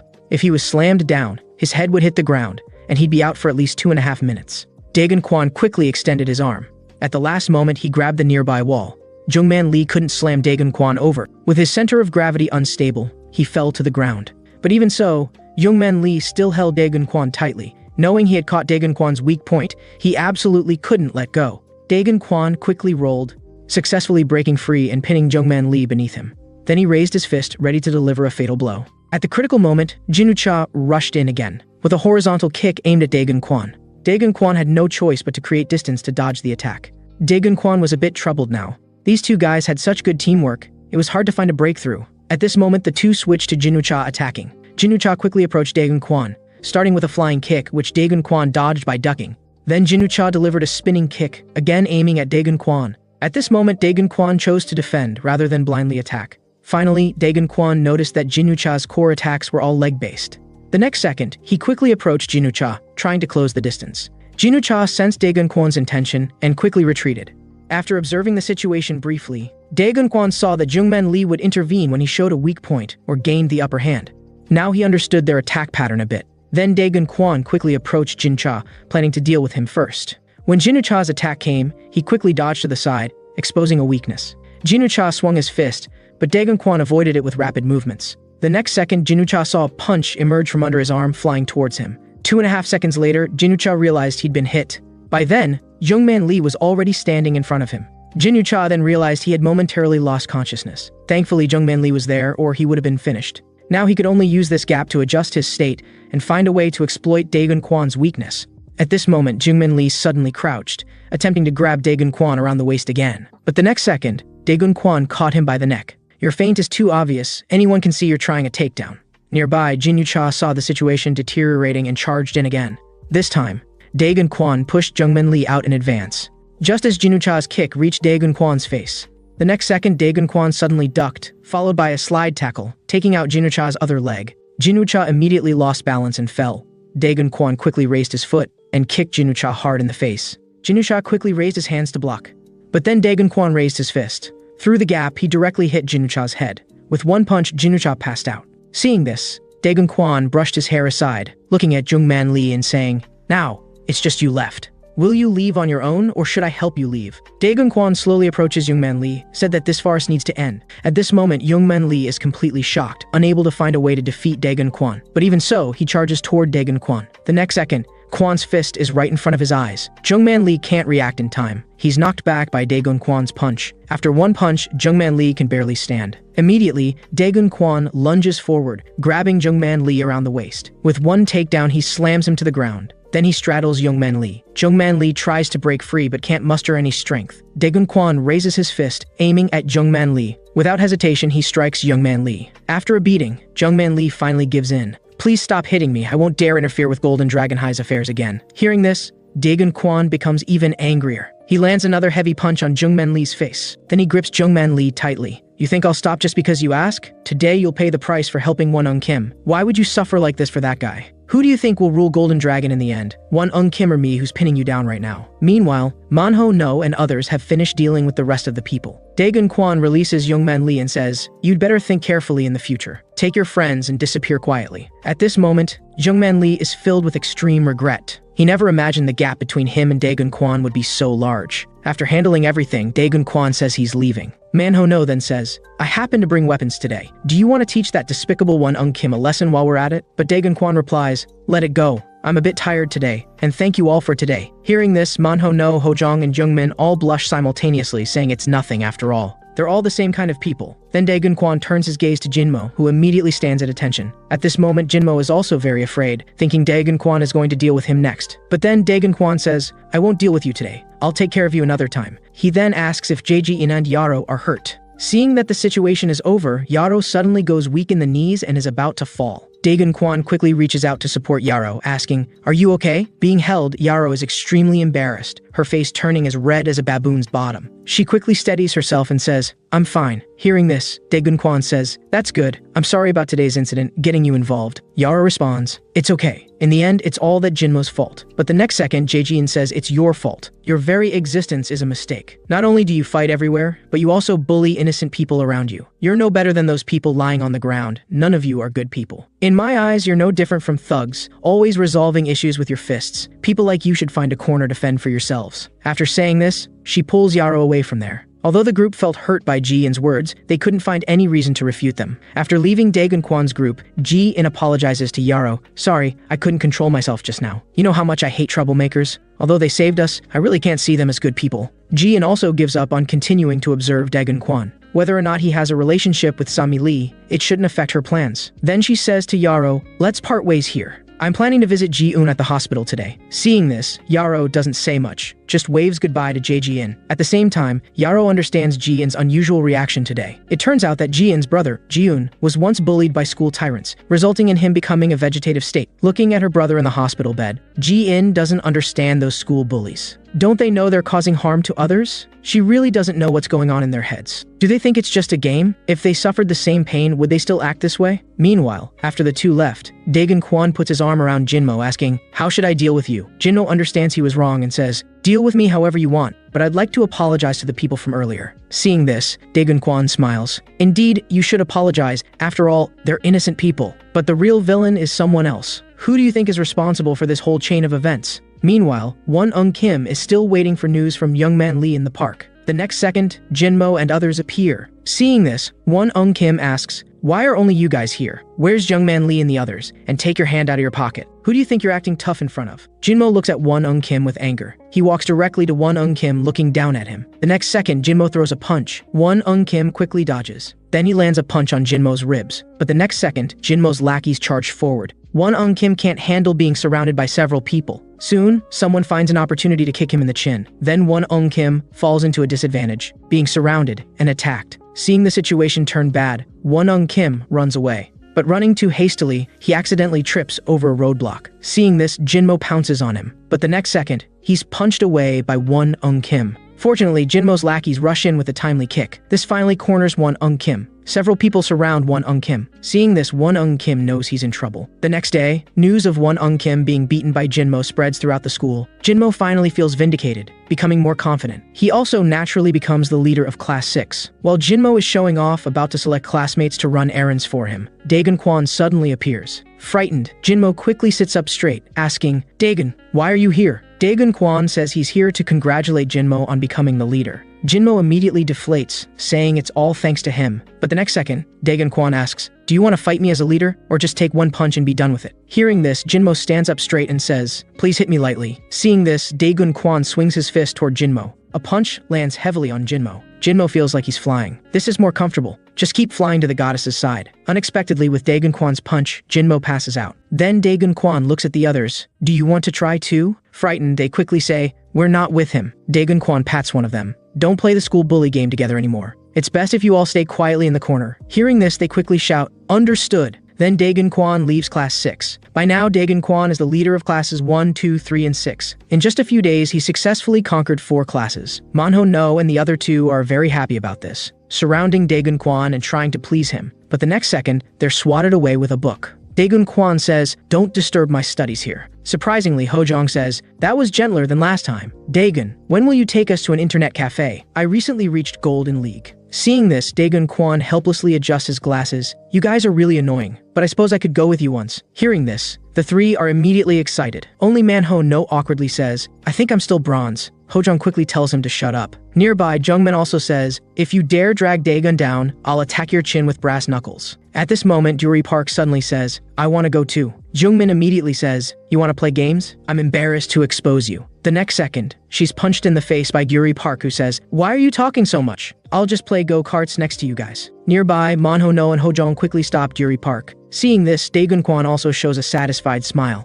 At this time, Class 5's leader, Ji-seok-yu, is still trying to contact Won Kim, but many calls go unanswered. Nearby, Suji Baek says, "He wouldn't have dropped out of school, right? It can't be that bad. He didn't really lose to the transfer student, did he?" Ji-seok-yu recalls Won Kim's words, thinking that guy probably won't come to school anymore. Thinking about Daegun Kwon makes Suji Baek's heart race. This guy is not only handsome, but also so good at fighting. Then she asks Ji-seok-yu if he plans to fight Daegun Kwon, but Ji-seok-yu isn't confident he can win. Suji Baek then suggests, "Why don't you team up with leaders from other classes?" Ji-seok-yu says, "I've thought about teaming up, but now there are only classes 4, 5, 7, 8, and 9 left. But weren't you not interested in these power rankings? Why do you seem so invested this time?" Suji Baek recalls the first time she saw Daegun Kwon, involuntarily calling him brother. Thinking about this makes Suji Baek feel ashamed. She wants to find a chance to bully Daegun Kwon a bit. After school, Daegun Kwon and the others go to an internet cafe to play. However, Daegun Kwon's skills don't seem that strong. The group keeps losing games. Jungmin can't help but taunt, Daegun, are you really gold rank? You didn't hire someone to boost your account, did you? Hearing this, Juri Park intervenes. It's just a game. Why are you guys so excited? Daegun, don't mind them. They're just a bunch of guys who go crazy over games. But the next moment, Juri Park starts smashing the keyboard after losing a game. This scene leaves Daegun Kwon completely bewildered. In the end, because they kept smashing keyboards, they were kicked out by the owner. The next day, the group is still bitter about their losing streak. Daegun Kwon awkwardly says, if the owner hadn't kicked us out, I would have eventually revealed my true skills. Then Daegun Kwon gets up and says, I'm not talking to you guys anymore. I'm going to take a tour of the other classes. Daegun Kwon knows that returning to school isn't just about defeating those bullies, but implementing management to reorganize the school. Daegun Kwon then goes to class 2 to find Myung Jung Kim. As soon as he enters, he hears Myung Jung Kim say, I've been living a quiet campus life as you said. Daegun Kwon then asks, that's good, how's your hand? Hearing this, Myung Jung Kim demonstrates some fancy finger movements, indicating his hand is fine. The next second, he's interrupted by Daegun Kwon. Have you forgotten what I told you? Don't act cocky in front of me. But your performance is not bad. Just keep it that way in the future. If I hear any bad news, you know the consequences. Then Daegun Kwon goes to class 3. However, after Songbo Shim and others were beaten, they haven't returned to school. So the atmosphere in class 3 looks good. Meanwhile, in class 6, several students are making a commotion at the front. Jinmo suddenly slams the table. You guys are really annoying. You're disturbing my studies. Can you be a bit quieter? Nearby, Jinmo's friend asks, why did you start studying? Is it because you got beaten up and went crazy? In Jinmo's mind, Ji-in's image appears. Now I know Ji-in is actually the top student in the school. To be worthy of her, I also need to study hard. At this moment, Suji-baek says, if you want to study properly, just shut up and do it. Jinmo doesn't dare to be unruly with Suji-baek. He awkwardly says he understands. Suji-baek is still bothered by calling Daegun Kwon brother. She calls Jinmo over. Jinmo doesn't dare to hesitate and quickly runs over. Suji-baek then says, you remember what happened that day, right? When I accidentally called Daegun Kwon brother. You should know I was trying to say Soo-hyuk-baek is my brother. Jinmo, looking at the book in his hand, says, I know.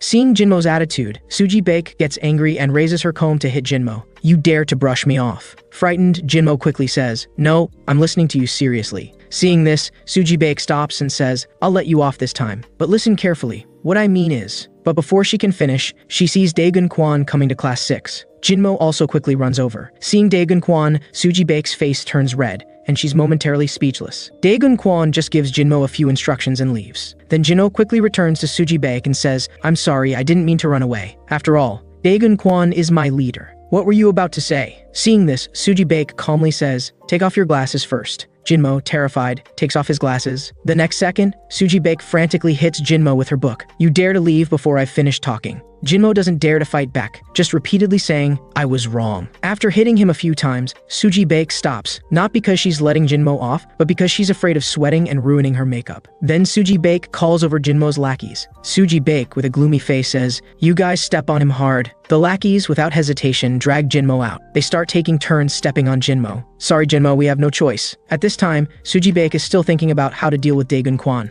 Seeing that they've beaten him enough, she tells them to call Jisuk-yu over. Soon, Jisuk-yu comes to class 6. Suji-baek immediately asks, how's the thing I talked to you about last time? You mean teaming up with other leaders? I'm thinking about it, but why do you care about this? Suji-baek says, no reason. I just want to bully him. Jisuk-yu says, then why don't you just tell your brother? But Suji-baek, with a shy face, says, no way. If I do that, he might really get killed. I just want him to submit to me, to worship me like a queen. You get it, right? I just want to see him submit to me. Think of a way for me quickly. Seeing this, Jisuk-yu is also helpless. Now it seems the only option is to team up with other leaders. We must eliminate Daegun Kwon no matter what. Plan to unite with leaders from other classes to deal with Daegun Kwon. At this moment, in the storage room on the school roof, leaders from the remaining classes have gathered. Class 5's leader, Jisuk-yu. Class 8's leader, Do-sik Kwak. Class 7's leader, Sung-hwa Gu. Class 4's leader, Do-jin Park. And Class 9's leader, Sung-hun Lee. Jisuk-yu proposes the idea of uniting to deal with Daegun Kwon. Unexpectedly, Sung-hwa Gu rejects without thinking. I'm not interested in rankings, and I don't think I would lose to Daegun Kwon. Do-sik Kwak also says, I don't think our relationship is good enough for an alliance. I don't understand your purpose in proposing this union. Are you afraid of that transfer student? Hearing this, Jisuk-yu is displeased. I'll let it go this time, but watch your words in the future. But Do-sik Kwak says indifferently, even if you don't let it go, what can you do? At this point, Sung-hwa Gu also provokes, why don't you two fight now? After all, you didn't determine a winner last time. Class 4's leader, Do-jin Park, immediately says, sounds good, let's add a bet. I'll put 500,000 on Do-sik Kwak to win. Seeing this, Jisuk-yu is speechless. I shouldn't have organized this meeting, but at this moment Sung-hun Lee says, I agree with the alliance. Do-sik Kwak immediately asks, even if we ally, what can we do? Sung-hun Lee then says, before I express my opinion, let's hear what Jisuk-yu has in mind. Ji Seok-yu then says, as you can see, Daegun Kwon is rapidly conquering various classes. Since the original ranking has collapsed, I think we need to form a counterbalance to Daegun Kwon to some extent. But the next second, Sung Woo-gu says, how boring. Let you weaklings handle the alliance thing. Dojin Park also says, I don't like sharing money with others, so I'm not planning to ally either. Seeing this, Dusik Kwok doesn't hesitate and also prepares to leave. As he leaves, he doesn't forget to mock. How could an alliance ever happen? Someone should use their brain. Ji Seok-yu can't hold back. You stand right there. I said I wouldn't let you off next time. Dusik Kwok is not intimidated at all. He beckons with his finger. I'll give you a chance to vent. Let's see if you can take it. As the two are about to fight, Sung-hun Lee quickly steps forward. Now is not the time for internal strife. Listen to my analysis first. The next collection day is coming soon. This is the main reason we want to become leaders. And Golden Dragon's large-scale collection will definitely attract many strong individuals. Although I'm not clear about your two's reasons. Sung Woo-gu and Dojin Park's goals are clear. Their desire for money exceeds others. Although they pretend not to care, they're likely to take action before the collection day. So we just need to observe for now and take action after the collection day. Meanwhile, Class 4's Dojin Park has returned to his class. He's playing a gambling-like game with classmates. But Dojin Park seems to have bad luck, losing a lot of money in no time. Seeing Dojin Park getting frustrated, the guy quickly says, you don't have to pay me. Let's call it a day and continue tomorrow. But Dojin Park looks at his hand, lost in thought. The next second, he suddenly slaps the guy. The guy is caught off guard and flies away. Seeing this, Dojin Park feels much better. I feel my luck is good now. Let's try again. Meanwhile, Ji Seok-yu has just returned to his class. Suji Baek comes over. She asks if Ji Seok-yu has allied with leaders from other classes. Ji Seok-yu then explains Sung-hun Lee's thoughts. Hearing this, Suji Baek is speechless. In other words, you're doing nothing. There's no other way. I'll have to take matters into my own hands. After school, Dojin Park and a few friends gather in the park to rest. A lackey asks Dojin Park, the collection day is coming soon. Should we conquer more classes? That way we can collect more money. Hearing this, Dojin Park smiles. I was just thinking about that. Now the transfer student controls 4 classes. We just need to take him out. The lackey immediately says, then I'll open a betting pool for you guys. Dojin Park says, no problem. Give me high odds, then bet everything on me. We'll definitely make a killing. At this moment, a few men walk over. Dojin Park and his group stand up and bow respectfully. Dojin Park then asks, big brother, how have you been lately? I heard after you dropped out, you joined an organization. The man says, that's right, but it seems a bit difficult now. Then the man looks behind him and says, customer, I didn't expect your target to be my junior. Unexpectedly, it's the student who lost money to Dojin Park earlier. The man was specifically hired to teach Dojin Park a lesson. At this point, the big guy says, don't worry, little brother. Since I've taken your money, I'll naturally do the job. Consider it educating a junior. Dojin Park also understands, it seems big brother, you've been paid to teach me a lesson. The big guy confirms, that's right, this is a field I've just entered. It's just a job, so cooperate, okay? Hearing this, Dojin Park holds his stomach and laughs loudly. This is killing me. You think you can throw your weight around just because you joined an organization? In the end, you're just acting as a thug for students. What a disgrace. Hearing this, the big brother gets angry. You're becoming more and more disrespectful. You should know who I am. I'm Ja Young-yuk of Tiger Construction Company. The big brother pats Dojin Park. You're really disappointing me. Looks like I need to teach you a good lesson today. Then the man swings his fist. Unexpectedly, Dojin Park doesn't dodge, but even moves closer. Big brother, your fist has gotten fatter. It's so soft. At this rate, who's teaching whom is still unclear. The next second, Dojin Park suddenly strikes, landing a punch on the man's abdomen. The man can't straighten up after this punch. Dojin Park then presses the man's head down and says, your stomach's impact response is terrible. You should exercise more. I don't even want to hit a pig-like body like yours. He then lands a punch on the man's face. The big guy flies several meters away, landing heavily on the ground. Dojin Park seems unsatisfied and says, come at me all at once. Hearing this, the others get angry, but Dojin Park doesn't waste words and charges forward. These people are no match for Dojin Park. In just a few rounds, they're all taken down. The client is stunned, too scared to say a word. Dojin Park now turns his attention to him. Frightened, he runs away. Dojin Park is about to chase after him. But at this moment, the big brother suddenly attacks, raising his baseball bat and swinging it at Dojin Park. Dojin Park has to give up chasing the man and raises his arm to block the bat. The big guy wants to continue attacking, but he's hit from behind by Dojin Park's friend. Seeing this, Dojin Park quickly charges forward. He lands a punch squarely on the man's face. This time, the big guy flies away and passes out completely. Dojin Park then looks for the student who ran away, but by now, he's long gone. Dojin Park has to give up. The next day, as soon as Daegun Kwon arrives at school, Manho No and others find Daegun Kwon and tell him about the upcoming collection day. You're now the leader of 4 classes and will soon receive an operational fee. I think that's why you became a leader, right? Daegun Kwon is confused. What operational fee? How did money get involved? At this moment, Myung-jung Kim suddenly appears and says, they call it an operational fee, but it's actually a protection fee that flows into the hands of various class leaders. The more classes you control, the more money money you receive. Hearing this, Daegun Kwon says, from now on that's not happening anymore. None of you are allowed to collect money. Manho No and others immediately become anxious. That won't work. Some of the collected money goes to the second-year students, and some goes to the third-year students. If you don't pay, you're basically against the whole school. The consequences are very serious. Hearing this, Daegun Kwon falls into thought. If it involves the entire school, the risk is indeed quite high. But isn't that why I came here to clean up this place?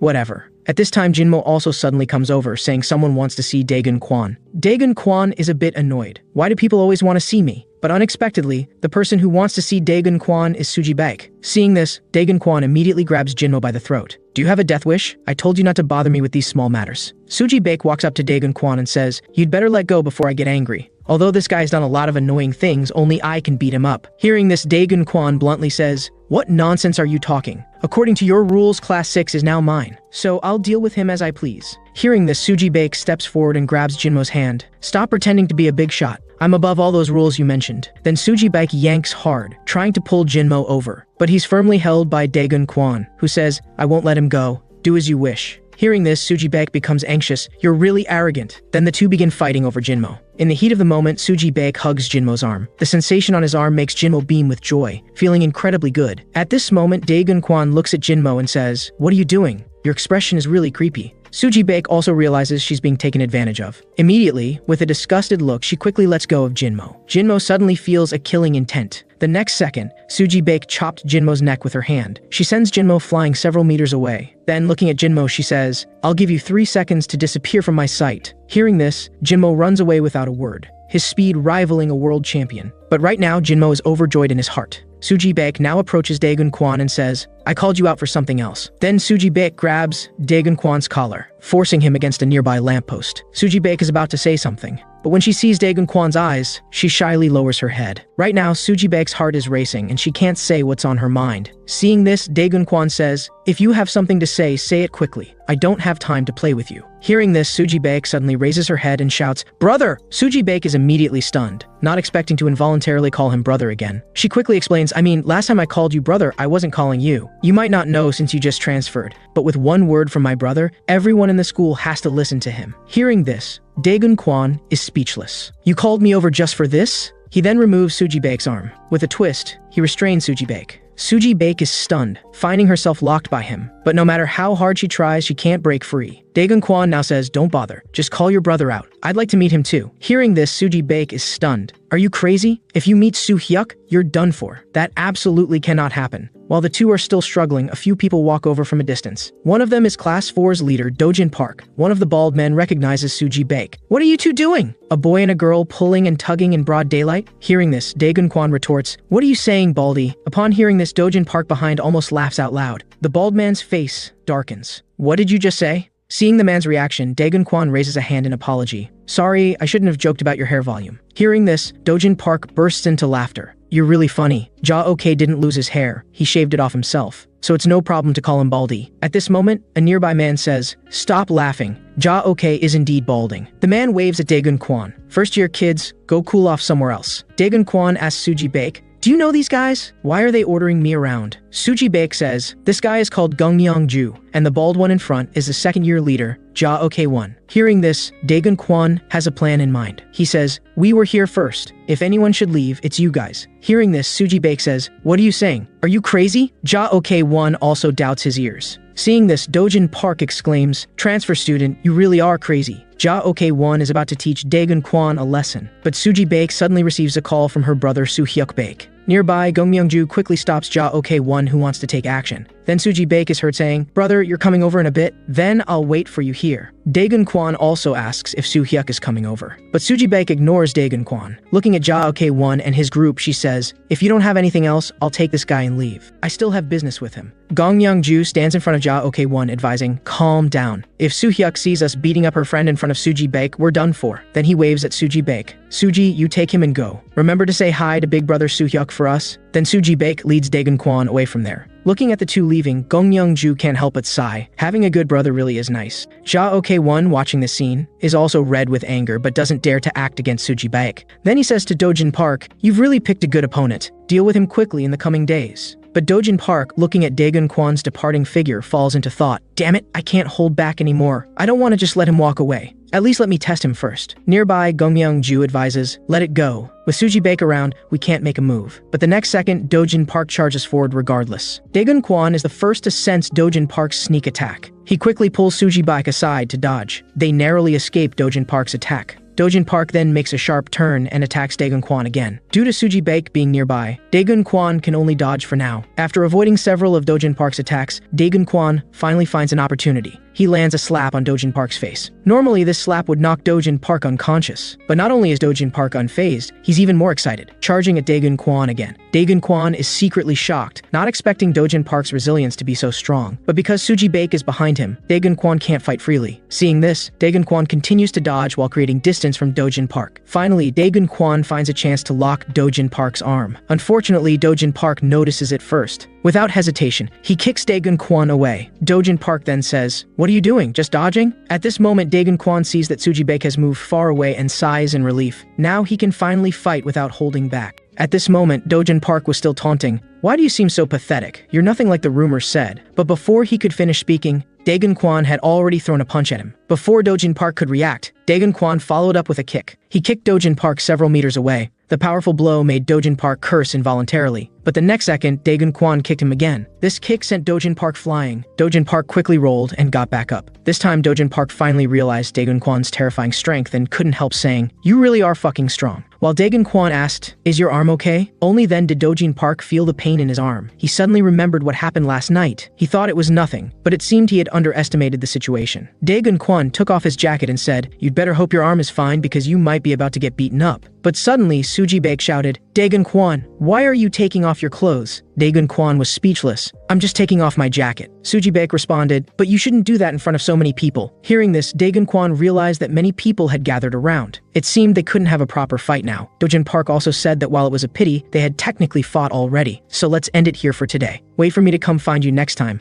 I'll show you what I'm really capable of then. After saying this, Dojin Park pushed through the crowd and left. Nearby, second-year student Gongmyung-ju said, "You seem disappointed. Don't worry, you'll meet again soon." Daegun Kwon immediately replied, "I hope you'll be there next time too. It would be troublesome to beat you up separately." Hearing this, Gongmyung-ju became angry. How dare a first-year student be so arrogant? He was about to rush over and settle things with Daegun Kwon, but Ja Ok-won stopped him, saying, "You're a second year after all. Getting provoked by a first year is unbecoming." Hearing this, Gongmyung-ju had to give up on confronting Daegun Kwon and left with Ja Ok-won. Daegun Kwon didn't stop them, as it wasn't appropriate to fight more now. Nearby, Suji Baek scolded Daegun Kwon for being crazy enough to anger a second-year boss. "Though you're quite strong, you shouldn't casually provoke second years. It's dangerous. Also, thank you just now, but next time don't grab a girl's waist so forcefully." Daegun Kwon helplessly said, "I don't feel it's dangerous, and I thought I was being gentle." "By the way, didn't you say Soo-hyuk Baek would come?" Suji Baek responded, "I said that to save you. I was lying to them. After all, you were very unfriendly to the second years just now. And why do you keep wanting to meet my brother? You'll probably be finished if you meet him. Just deal with the first years for now. The bosses from other classes are all talking about taking care of you." After saying this, Suji Baek left first. Daegun Kwon was helpless. It seemed he wouldn't meet Soo-hyuk Baek today. If I'd known, I should have dealt with that second-year baldy. But I still need to see Soo-hyuk Baek about the protection money issue.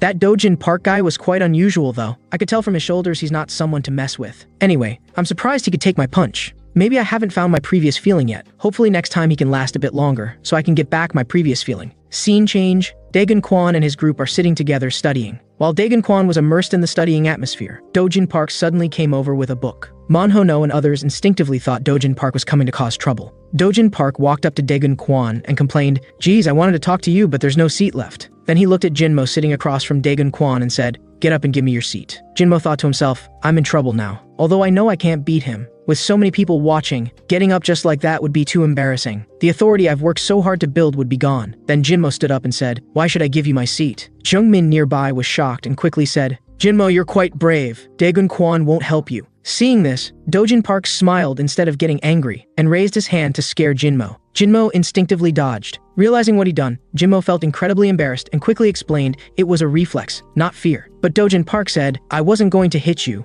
Let's play rock, paper, scissors." Jinmo immediately felt relieved. They played rock, paper, scissors, and unsurprisingly, Jinmo lost. Jinmo, with a righteous demeanor, said, "Well, I lost. I'll give you the seat." After saying this, Jinmo left the seat, secretly relieved that he'd not only given up the seat but also saved face. But the next second, Dojin Park patted Jinmo's shoulder and asked, "Where are you going?" Then Dojin Park slapped Jinmo hard across the face. I didn't say the stake was this seat. Since you lost, you have to accept punishment. Jinmo was slapped and flew backward. Nearby, Manho No and others couldn't help but comment, this guy is really unlucky. After dealing with Jinmo, Dojin Park sat down across from Daegun Kwan. Daegun Kwan thought Dojin Park had come to fight him. But Dojin Park said, I didn't come to fight you this time. But we'll have to fight sooner or later, so why not set some conditions and make a bet? Meanwhile, in second year Gongyeongju's location, Seungwa-gu, the boss of Class 8, was also there. Gongyeongju asked if the venue was ready, and Seungwa-gu replied that everything was prepared. They could just have everyone go to the gym directly. Gongyeongju approved, but asked, have you seen the transfer student fight? How good is he? Seungwa-gu replied he hadn't seen him, but since he could defeat Sungbo Shim, he must be quite formidable. Gongyeongju then asked, what do you think of Dojin Park? Dojin Park is an interesting guy with a one-man army aura. Just looking at him makes people feel scared,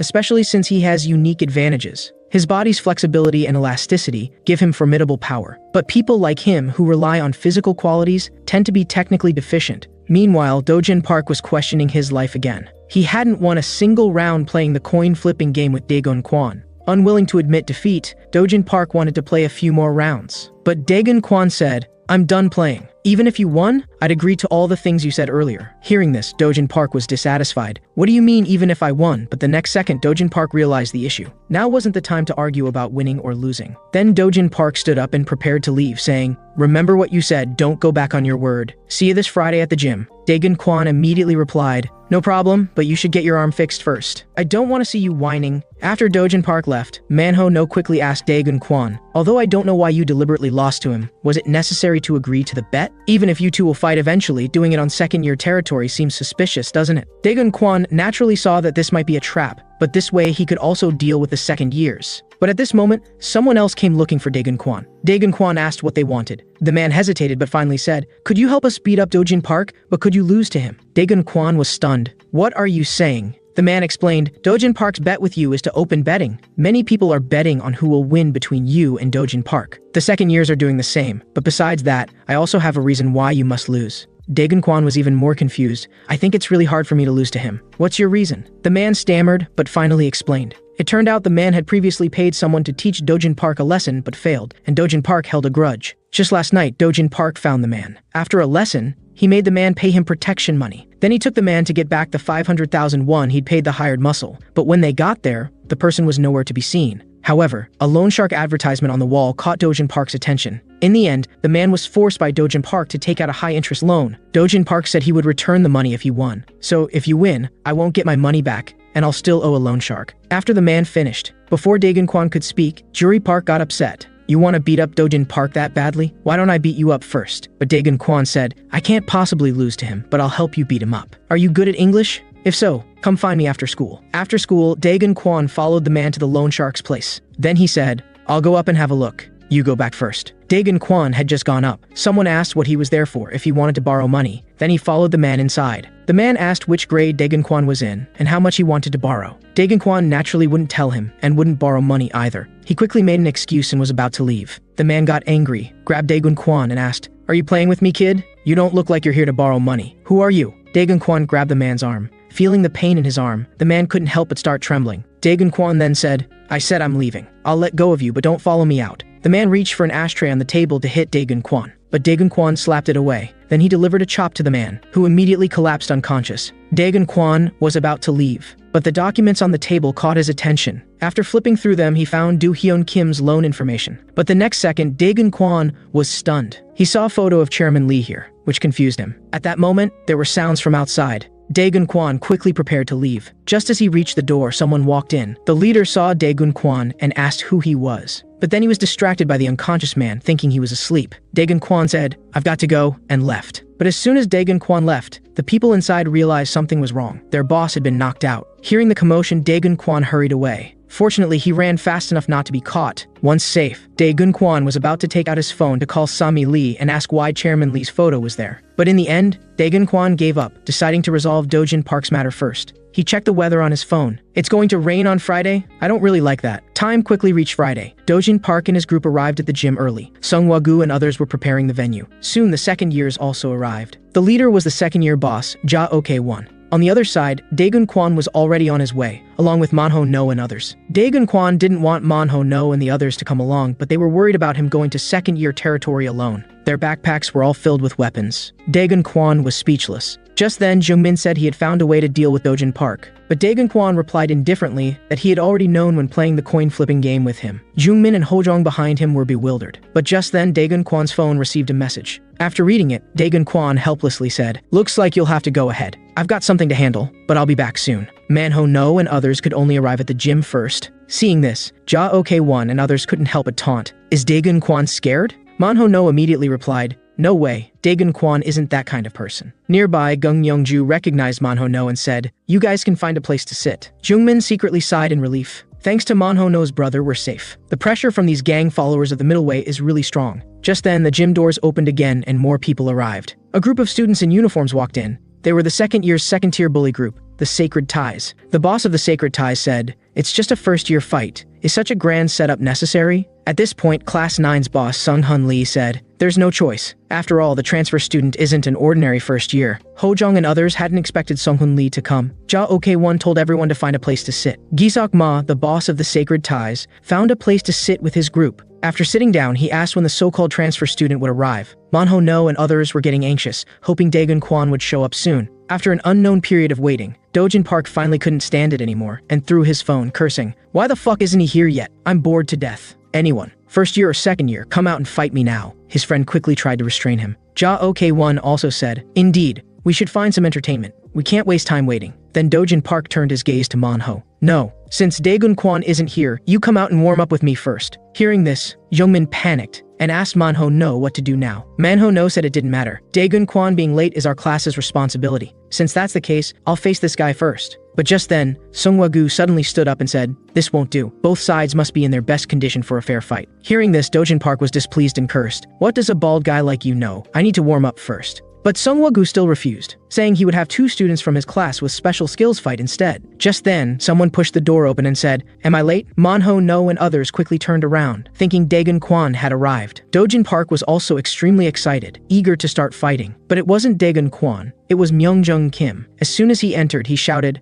"No one's stupid enough to bet on Dojin Park winning today, right? Be careful, you won't even get your principal back." Hearing this, Dojin Park exploded with anger. What did this guy mean? Nearby, Jungmin hurriedly scolded, "You idiot, shut up!" But Myungjung Kim seemed to not hear and asked, "Who do I give the money to if I want to bet? There's no one here who can't handle losing, right?" By now, Dojin Park was furious and said viciously, "Myungjung Kim, you used to be the boss of Class 2, right?" Myungjung Kim still hadn't realized the seriousness of the situation, and boasted that while he was once battle-hardened, he now served Daegun Kwon. But the next second, Dojin Park rushed over and punched him. Myungjung Kim was stunned, but Dojin Park didn't plan to stop. He grabbed Myungjung Kim's head and threw him away. "Today I'll teach you what it means to beat a person who doesn't fight back, especially one who doesn't have eyes." Myungjung Kim wanted to say something, but Dojin Park didn't give him a chance, going straight for a kick. Nearby, Manho No was shocked. "What's going on all of a sudden?" Ja Ok-won said, "Indeed. Before the main course, we need an appetizer." Myungjung Kim had no chance to fight back against Dojin Park's beating and was thrashed. "This guy really can't take a hit. I haven't even finished warming up."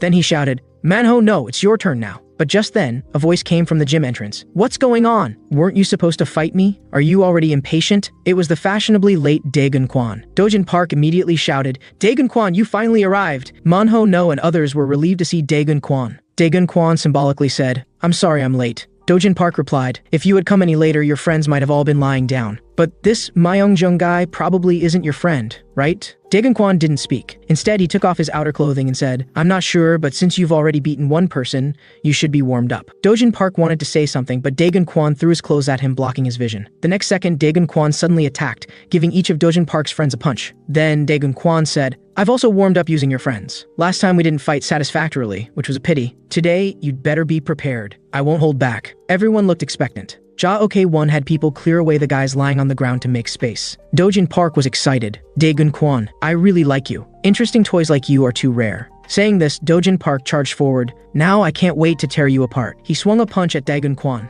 But no matter how Dojin Park attacked, he couldn't hit Daegun Kwon. This made Dojin Park furious and he shouted, "I don't know what you're doing. Are you just going to keep dodging? Have the guts to trade blows with me, don't just dodge." Jungmin and others were confused too. Why was Dojin Park just swinging wildly with so many openings? And why was Daegun Kwan just dodging? At this point, Minsu Kim said, maybe Daegun Kwan is analyzing his opponent. Based on past experience, whenever Daegun Kwan fights one-on-one, he first focuses on dodging the opponent's attacks, and only counterattacks after generally understanding their strength. Sure enough, after dodging Dojin Park's attack, Daegun Kwan began to counterattack. Finding an opportunity, he punched Dojin Park in the ribs. Dojin Park hurriedly swung back, but couldn't hit Daegun Kwan. While dodging, Daegun Kwan caught Dojin Park's leg with a kick to stabilize himself. Then he bounced back and hit Dojin Park with a punch. Dojin Park was sent backward by this punch. But the next second, Dojin Park did a kip up and stood up. Then he launched an even fiercer attack. But no matter how Dojin Park attacked, he couldn't hit Daegun Kwan. Instead, he was hit by Daegun Kwan countless times. Daegun Kwan found an opportunity and slapped Dojin Park across the face. While Dojin Park was stunned from the slap, Daegun Kwan followed with a horizontal kick to his abdomen. One kick sent Dojin Park flying several meters. After rolling several times, Dojin Park stabilized himself. Everyone was shocked. Being able to kick someone as sturdy as Dojin Park flying, while Dojin Park couldn't even touch him. Sungwoo commented, if Dojin Park continues with just large sweeping attacks, he'll never be able to hurt Daegun Kwan at all. Now Dojin Park couldn't help but complain, you really hit hard. Daegun Kwan then said, I didn't expect you to be so durable. Looks like you'll give me a good warm-up. Dojin Park was stunned. Are you saying you're still warming up? That's great. Because I am too. And with that, Dojin Park charged again. But the result was the same. No matter how Dojin Park attacked, he couldn't hit Daegun Kwan. Seeing this, Daegun Kwan smiled. This guy still hasn't realized? Continuing like this, he can't win against me. Too bad he hasn't discovered what's truly important. As long as he doesn't realize it, no matter how powerful his attacks are, the results will be the same. He can only take hits. Now the spectators finally noticed something was off. And now Manhono also saw why Dojin Park kept getting hit. Although Dojin Park had an unusual body, unfortunately, he was used to relying on the power his physique provided. This made his attacks completely lacking in technique. Although previously his physique could compensate for the technical gap. This time his opponent was Daegun Kwan, who had both power and technique. Now Dojin Park was starting to question his life. He couldn't understand why his attacks couldn't hit Daegun Kwan. While Daegun Kwan casually said, put in more effort, I'm getting sleepy. Didn't you say you wanted to tear apart what you like? Meanwhile, at Suji Baek's location, having just learned from Jiseok Yu that Daegun Kwan was fighting second years, she hurriedly wanted to rush over. Suji Baek thought Daegun Kwan was crazy. If this guy was still speaking rudely to second years like before. Thinking of this, Suji Baek quickened her pace. Meanwhile, after hearing Daegun Kwan's words, Dojin Park couldn't help but slap himself twice. Trying to adjust his state, he thought, I've lasted this long, it should be my turn to attack now, right? With this in mind, Dojin Park charged again, but the result was still being kicked away by Daegun Kwan. Undeterred, Dojin Park quickly got up and charged again, but he still couldn't change the outcome. Unable to hit Daegun Kwan, he was continuously beaten one-sidedly by Daegun Kwan. Finally, after taking who knows how many punches, Dojin Park completely lost the ability to resist. Seeing this, Daegun Kwan grabbed his head and slammed it into the ground. Everyone was stunned, not expecting Dojin Park to lose like this. Daegun Kwan then turned his gaze to Jaok-1 and said, thanks to this guy for warming me up. Now it's your turn, Baldy. However, behind him, the fallen Dojin Park stood up again. Did I allow you to call the next person? The battle has just begun. Everyone was shocked, not expecting Dojin Park to stand up again. But Dojin Park's appearance made everyone hesitate whether to step in. Daegun Kwan helplessly said, you should wipe the blood from your mouth first. Dojin Park replied, now I know why I couldn't hit you. You saw through my fighting pattern, right? But what will you do if your body can't keep up with your mind? Sungwoo calmly said, it seems the fight is just beginning. Now Dojin Park only has the obsession with victory left. In this situation, like characters in movies, he might gain power beyond his normal limits in extreme situations. Dojin Park took a sprinting posture. Then with an explosive start, he charged toward Daegun Kwan. But the next second, he was hit in the head by Daegun Kwan's punch. What are you talking about, brat? Dojin Park was stunned. Why wasn't it following the script? Nearby, Sungwoo awkwardly said, it seems movie scenes don't happen in reality. Daegun Kwan then turned his gaze to Jaok-1.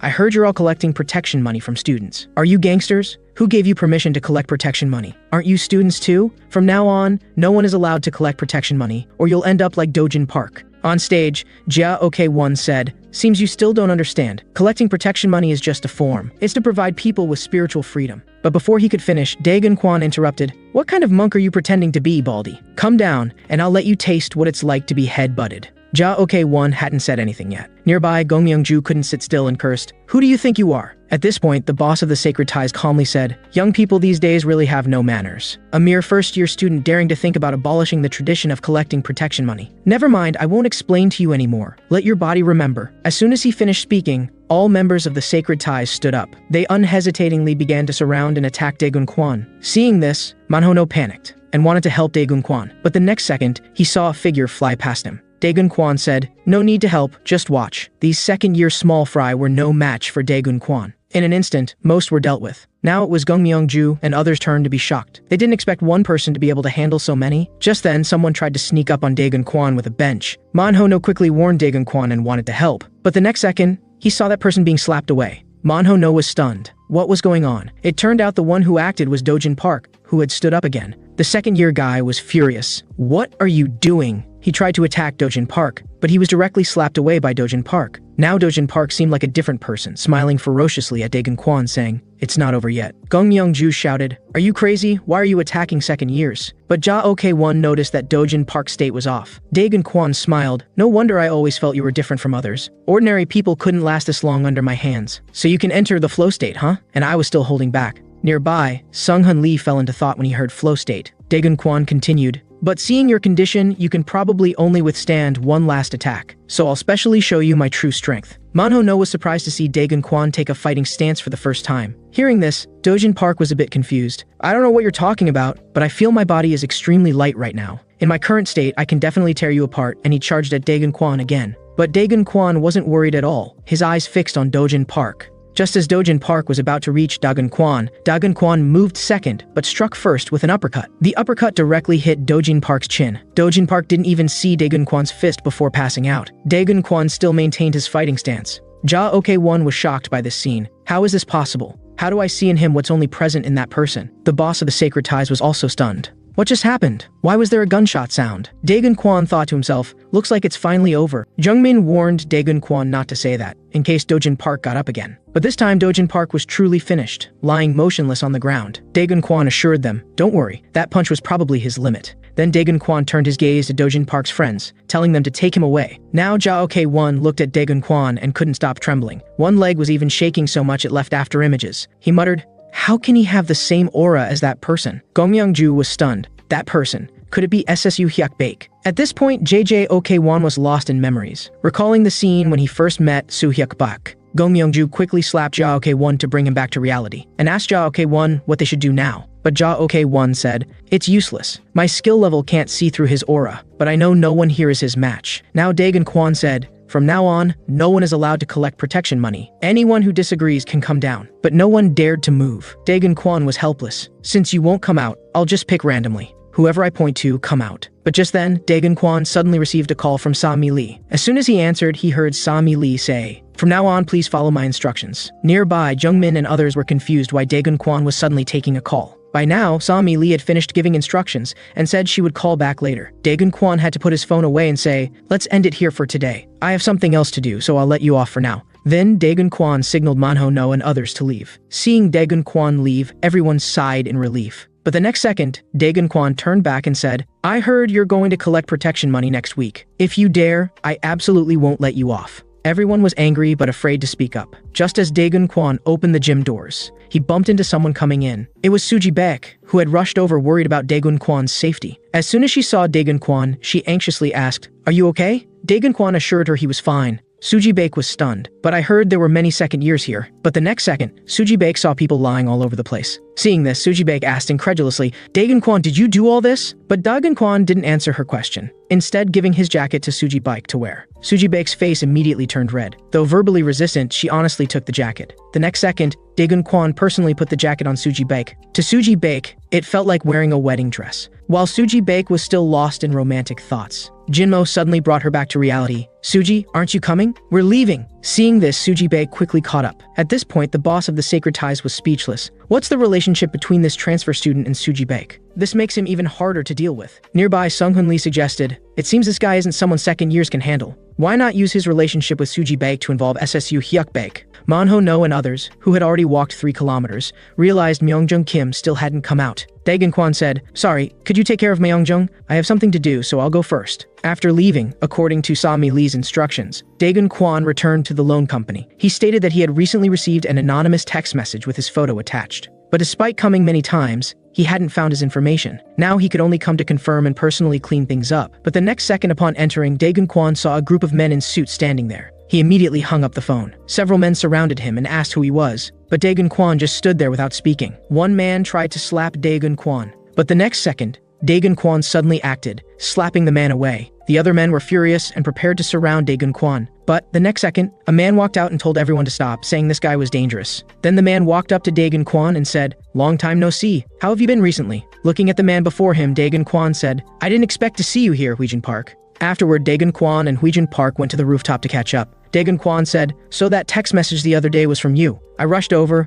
only to find everything in chaos. That was your doing too, right?" Huijin Park replied, "These guys have been investigating us behind our backs. I heard about you when I was dealing with them, and I thought it must be you who started suspecting us and digging into our background. But don't worry, only I know about this. What are you doing now? You're wearing a school uniform, right?" Daegun Kwan replied, "Do I even need to answer that? I'm in school. But don't ask too much. I have my own difficulties." Huijin Park said, "Though I don't know what you're doing, I know you're connected to that woman, Sami Lee. You'd better not trust her too much." Daegun Kwan replied, "I don't want to get involved in these complicated matters. I just want to live a normal life. Study well, graduate smoothly, get into a good university, live the ordinary life everyone lives." Then Daegun Kwan prepared to leave, telling Huijin Park, "It was nice seeing you today, but next time I won't be so friendly. Don't come interfere with my daily life." But just then, Huijin Park suddenly asked, "Daegun Kwan, are you able to focus on your studies?" Hearing this, Daegun Kwan remembered he wasn't even as good at studying as Jinmo, and immediately felt annoyed. He turned to look at Huijin Park and said fiercely, "Don't appear in front of me again." But after walking for a while, Daegun Kwan realized something strange. Huijin Park said he had already handled my information, so how did he know about my connection with Sami Lee? Since Daegun Kwan defeated Dojin Park, he entered a brief weekend break. That day, he went to the baseball stadium with Manho No and others to relax. Upon seeing Daegun Kwan, Manho No immediately took out a pen and gave it to Daegun Kwan.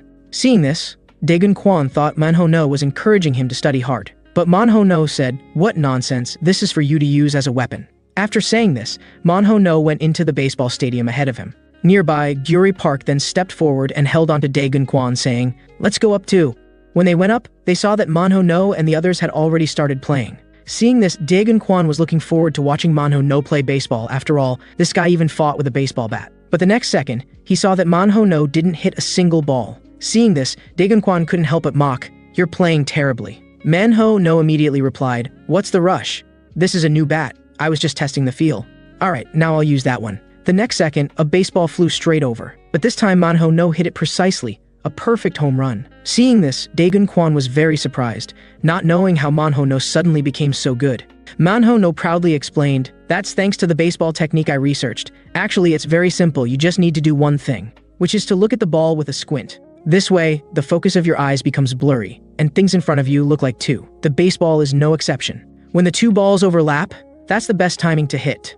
Hearing this, Daegun Kwan was speechless. "If you want to fight in the future, just call me, for the sake of humanity's future." At this moment, Hojong suddenly stepped up and said it was his turn. The next second, a ball flew directly out. However, Hojong actually used his stomach to catch the ball. Jungmin nearby immediately asked, "What are you doing? Why aren't you hitting the ball?" Hojong immediately replied, "I'm not here to play ball. I'm here to practice my impact resistance. I, Hojong, am the man who took a punch from Daegun and remained standing. But when I saw that Park Dojin guy take so many hits and still stand, I suddenly realized that my future path is the way of endurance." Hearing this, Daegun Kwan said, "You should have said so earlier. I could have helped you," which scared Hojong into quickly dodging to one side. Then Daegun Kwan also prepared to take a few swings to show off his skills. Suddenly, two girls appeared nearby, looking at Daegun Kwan with infatuation, saying, "I really want to be disciplined by his strong arms." Hearing this, Gyuri Park immediately became unhappy and glared at the two girls. The two girls weren't intimidated. "You dare glare at us, you little brat? Are you tired of living?" At this moment, several boys suddenly appeared asking, "What's going on? Who's glaring at you? Which bastard dares to mess with people from Bongyun High School?" Then they turned their gaze to Manho No and the others, saying, "Is it you punks? Which school are you bastards from? Don't you know we are?" But the next second, after the man saw Manho No's face clearly, he couldn't speak. The man instinctively protected his private parts, obviously recognizing Manho No. Manho No immediately said, "Have we met before? What were you about to say?" Before the man could speak, the guy in green clothes immediately cursed, "What are you saying, you bastard?" Seeing this, the man wanted to pull the green-clothed guy away from here. But the next second, the green-clothed guy got more heated. That guy glared at our Minji. Seeing this, the man seriously said to the green-clothed guy, "If you want to have children with Minji in the future, listen to me. If you mess with that red-haired guy, you might not be able to have children." Manho No and the others were stunned seeing this, wondering what these guys meant. At this moment, one of the girls couldn't hold back. "What are you doing? That guy just glared at me." Hearing this, Daegun Kwan turned his head, not knowing what was happening. Upon seeing Daegun Kwan, the man became even more afraid, immediately breaking into a cold sweat. He quickly pushed the green-clothed guy and was about to leave. At this point, it became clear that this guy seemed to be one of those who was beaten down during a previous fight with Bong-eun. Meanwhile, Dojin Park wasn't doing well. For some reason, he was being targeted by a group of men in black. Dojin Park was also stunned, not knowing who these guys were. He thought these guys might be debt collectors. But these men in black didn't waste words with Dojin Park. They immediately tried to attack. Seeing this, Dojin Park also got angry and started fighting back, easily taking down one person. The group of men in black were stunned by this. Isn't this guy just a student? However, at this moment, Huijun Park suddenly appeared. Let me handle this guy. Dojin Park immediately felt the pressure. Who are you? This isn't your business. But Huijun Park took the same stance as Daegun Kwon and said, since you want to resist, let's make this quick. When Dojin Park saw this stance, he immediately panicked and couldn't speak. Not long after, Dojin Park was defeated.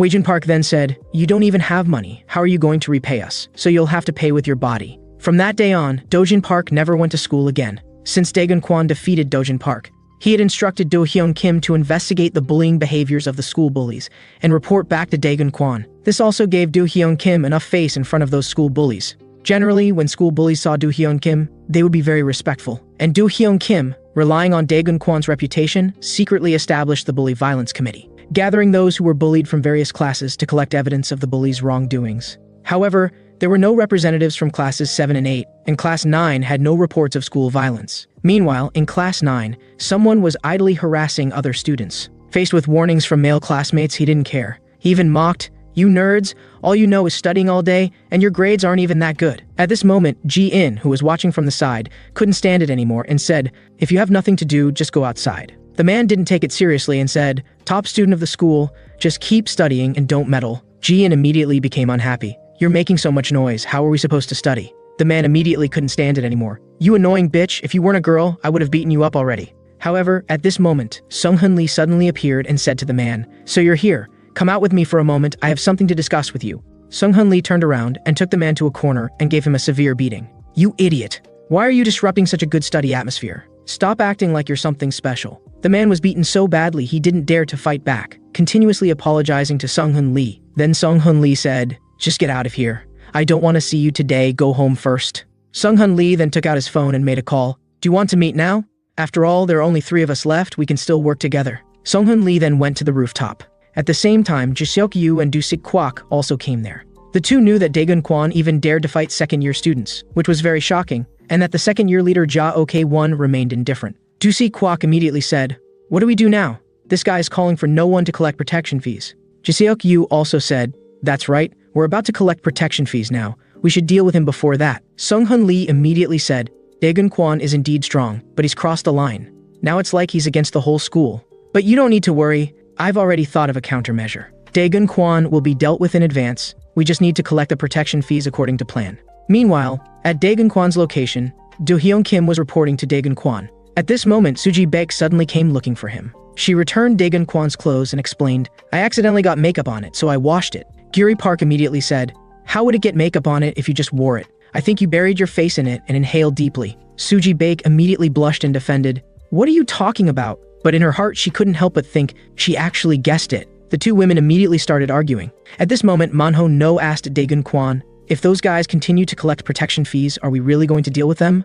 After all, this matter involves the interests of the third-year students. Aren't we making too big a deal out of this? Daegun Kwon replied, it's fine, this is exactly what I want. At the same time, he thought to himself, isn't this why I came to this school? Let the scene you want to see officially begin. Meanwhile, back in the classroom, Jiseok Yu was still contemplating whether to listen to Sung-hun Lee and continue collecting protection fees. After all, he didn't believe he could beat Daegun Kwon, and neither could Sung-hun Lee and Do-sik Kwak. But after thinking for a while, Jiseok Yu still decided to continue collecting protection fees. After all, there was still Sung-hun Lee. If he wanted to survive, he would have to handle Daegun Kwon's matter well. Do-sik Kwak didn't think much about it. He returned to the classroom and instructed his underling to start collecting protection fees. This underling kindly reminded, Do-sik Kwak, do you really want to collect protection fees? Do-sik Kwak was displeased upon hearing this. It seems you've also heard about the transfer student not allowing protection fees. Saying this, he poured his drink on the underling's head. It's really annoying. Do you think I would lose to Daegun Kwon? Then Do-sik Kwak prepared to leave the classroom, stating, collect the protection fees by tomorrow. Meanwhile, Sung-hun Lee didn't take any action. The vice class monitor couldn't help saying, I'm sorry, Sung-hun, I haven't heard you say anything about collecting protection fees. Even though I'm the vice class monitor, I can't help you much. Do you need me to collect it for you? Sung-hun Lee replied, it's fine. After all, this is the class monitor's job. Thank you for your concern. but I can tell you, our class isn't planning to collect protection fees. At this time, Dusik Kwok was still calling the second-year students, stating that he would collect the protection fee soon. At this moment, Sung-Hun Lee suddenly came looking for him. Dusik Kwok asked, "Do you have something to discuss with me?" Sung-Hun Lee immediately asked, "Have you collected the protection fees?" Dusik Kwok replied, "I've already started collecting," and then asked, "Have you dealt with Daegun Kwon?" Sung-Hun Lee immediately said, "Don't worry, just act as usual." Meanwhile, Daegun Kwon had already received news that Dusik Kwok and Jisok Yu were collecting protection fees. He was preparing to go to Class 8 to talk to Dusik Kwok. Soon, Daegun Kwon arrived at Class 8 and asked, "Who is Dusik Kwok?" A yellow-haired guy was stunned to see Daegun Kwon, not expecting him to come looking. The person next to him seemed very excited to see Daegun Kwon. At this moment, two girls said to Daegun Kwon, "Dusik Kwok isn't here right now. What do you need him for?" Seeing this, Daegun Kwon said, "Since he's not here, forget it," and prepared to leave. Seeing Daegun Kwon about to leave, the man panicked, thinking, how can he leave just like that? At least teach the yellow-haired guy a lesson. At this moment, the two girls suddenly stopped Daegun Kwon and said, "You're so handsome. Can we take a video with you?" The man was relieved to see this, thinking it could buy some time. But the next second, he saw Daegun Kwon unhesitatingly reject the girl. The man was stunned again. This guy actually rejected the goddess's request. "There's no other way. I have to do this." Then the man was seen pointing at the yellow-haired guy, saying, "You're really ugly. Although I don't have the right to say you're ugly, you're too disgusting. Every day you force me to tell you if you're handsome. To be honest, you're extremely ugly." The two girls were stunned by this. What's wrong with our class monitor? Has he finally gone crazy? The yellow-haired guy stared at the class monitor, who was pointing at his nose and insulting him, momentarily stunned. The next second, he burst into laughter. "You're really funny." But the next second, the yellow-haired guy's expression changed, and he stood up from the desk. "You punk, don't you know that you can eat whatever you want, but you can't say whatever you want?" Seeing this, the man wasn't panicked at all. In fact, he felt extremely satisfied, finally saying what was on his mind. But the next second, the yellow-haired guy's fist landed on the man's face. The yellow-haired guy unhesitatingly started beating the man. Yet the man wasn't panicked at all. He believed Daegun Kwon would save him. But the next second, he saw Daegun Kwon standing still, not moving. The man was immediately stunned. Didn't Do Hyun Kim say Daegun Kwon would deal with the school bullies? However, at this moment, Daegun Kwon was looking at the girls' phones in front of him. It turned out that the girls' phones were live streaming. And in this situation, Daegun Kwon couldn't easily teach the yellow-haired guy a lesson. But Daegun Kwon also couldn't just watch and do nothing. He then stepped forward to stop the yellow-haired guy, stop hitting him. Although what he said was very offensive, it doesn't warrant going this far. Unexpectedly, the yellow-haired guy didn't give Daegun Kwon any face. "Mind your own business and get lost." At this moment, one of the girls said, "Yeonwoo Cha and the transfer students standing together look so ugly." Originally, the class monitor could have been his companion, but now he doesn't even have a companion. These words fell unfiltered into the yellow-haired guy's ears, immediately triggering him. He cursed at Daegun Kwon. "Who do you think you are? Don't meddle." Seeing this, Daegun Kwon said, "Regardless of how you look, I didn't expect you to be so bold." Saying this, Daegun Kwon directly gripped the yellow-haired guy's hands. "You really don't know how to control your emotions." Seeing this, the yellow-haired guy immediately became angry. "What are you doing, punk? Let me go immediately." Daegun Kwon then said, "I'm giving you a chance now. You'd better return to your seat and attend class properly. Otherwise, you might get your face damaged in front of these girls." At this moment, the girl said again, "Yeonwoo Cha's hands are controlled. I didn't expect him to not even be able to break free from the transfer student's fingers." Hearing this, Yeonwoo Cha became upset again, since his hands were useless. He aimed his mouth at Daegun Kwon, intending to spit on him. The next second, Daegun Kwon slapped him, knocking Yeonwoo Cha's head to the side. But unexpectedly, this spit landed on one of the girls. In shock, the girl dropped her phone. Seeing this, Daegun Kwon thought, here's the opportunity. Without hesitation, he punched Yeonwoo Cha. With one punch, Yeonwoo Cha passed out. At this moment, Dusik Kwok suddenly returned and asked, "Daegun Kwon, why are you here?" Daegun Kwon immediately said, "So you're Dusik Kwok. You weren't at the gym last week." Dusik Kwok asked, "Did you beat up Yeonwoo Cha on the class monitor?" Daegun Kwon immediately replied, "You can assume I did." Seeing Daegun Kwon personally come looking for him, Dusik Kwok instantly realized he had been tricked by Sung-Hun Lee. Meanwhile, Sung-Hun Lee had found Do Hyun Kim and expressed that he was also joining the Support Daegun Kwon Association. He directly told Do Hyun Kim, "From now on, let me lead this team as chairman." Do Hyun Kim wanted to argue. But the next second, Sung-Hun Lee's expression changed as he said, "Don't you trust my abilities?" Seeing this, Do Hyun Kim immediately backed down, saying, "Sung-Hun, from now on you're the chairman." Meanwhile, Daegun Kwon didn't waste words and directly said to Dusik Kwok, "You weren't at the gym last time, so I'll give you a chance. As long as you return all the protection fees by tomorrow, this matter will be over. After all, I don't want to beat you up." Of course, Dusik Kwok wouldn't submit, immediately saying, "That's impossible because I've already spent the money. Thanks for your suggestion, but you should just leave." Seeing this, Daegun Kwon didn't pursue it further, only saying, "I've delivered the message. You'd better change your mind by tomorrow. After all, if you want to be a performer, it wouldn't be good if your face gets injured. Hearing such threatening words, Dusik Kwak couldn't help but laugh angrily. He immediately executed a spinning kick toward Daegun Kwan. Daegun Kwan quickly retreated and rotated to dodge it. But this kick forced him directly into the corridor outside. Dusik Kwak immediately said, "I really don't know why everyone thinks I would lose." Daegun Kwan immediately mocked. "That's because everyone has eyes and can tell who's stronger and who's weaker." Hearing this, Dusik Kwak no longer hesitated and charged straight at Daegun Kwan. Dusik Kwak's strength was indeed decent, which sparked a bit of interest in Daegun Kwan. But people were constantly filming with their phones nearby. This caused Daegun Kwan to be unable to concentrate. He was constantly trying to avoid being filmed. The girl filming also noticed something was off. No matter where she filmed from, she could only capture Dusik Kwak's back. At this moment, the yellow-haired guy suddenly appeared, cheering for Dusik Kwak. This successfully drew Daegun Kwan's attention, who immediately abandoned Dusik Kwak and charged at him. With one hand, he directly grabbed the yellow-haired guy's head. Using full strength, he threw him toward the filming girl, successfully knocking the girl down and toppling her phone. It must be said that the yellow-haired guy was quite fortunate with the ladies. Dusik Kwak had already taken advantage of this opening to charge forward. "You punk, at a time like this you still have time to worry about others?" But Daegun Kwan suddenly ducked, unexpectedly avoiding this attack, then stated, "I won't hit your face." Saying this, he landed a punch directly on Dusik Kwak's ribs. The intense pain immediately contorted Dusik Kwak's face. Daegun Kwan then followed with another punch to his abdomen. With these two punches, Dusik Kwak fell to his knees, losing the ability to fight back. Daegun Kwan immediately said, "If you don't return the protection fees by tomorrow, your face will turn into a pig's head." Hearing this, Dusik Kwak had lost his previous temper and knelt in place without saying a word. After dealing with Dusik Kwak, Daegun Kwan set his sights on Jiseok-yu from Class 5. At this time, Jiseok-yu still didn't know what was about to happen. He was still trying on expensive clothes bought with protection fees. At this moment, a nearby girl suddenly said that Dusik Kwak had been beaten, and that the transfer student was coming this way. "Could he be looking for you?" Hearing this, Jiseok-yu felt uneasy and realized that he and Dusik Kwak had been set up by Sung-hun Lee. He immediately said he had something to do and would leave early. But just as he reached the door, he saw Daegun Kwan walking in. Daegun Kwan immediately said, "School isn't over yet. Where are you going?" Seeing this, Jiseok-yu looked back at his girlfriend, then said to Daegun Kwan, "Let's talk outside." Jiseok-yu then took Daegun Kwan to a place where no one was around. At this point, Jiseok-yu was still calculating ways to defeat Daegun Kwan. But after thinking for a long time, whether it was a sneak attack or other tactics, Jiseok-yu felt he couldn't win against Daegun Kwan. Jiseok-yu had no choice but to reluctantly say, "You're here about the protection fees, right? Although I don't know what you want to do, I'll do whatever you say." This way, Daegun Kwan easily resolved the issues with Jiseok-yu and Dusik Kwak. Now only Class 9 and Class 7 didn't have any activity, and then there were the second and third year students. Going to each one individually to ask would be too troublesome.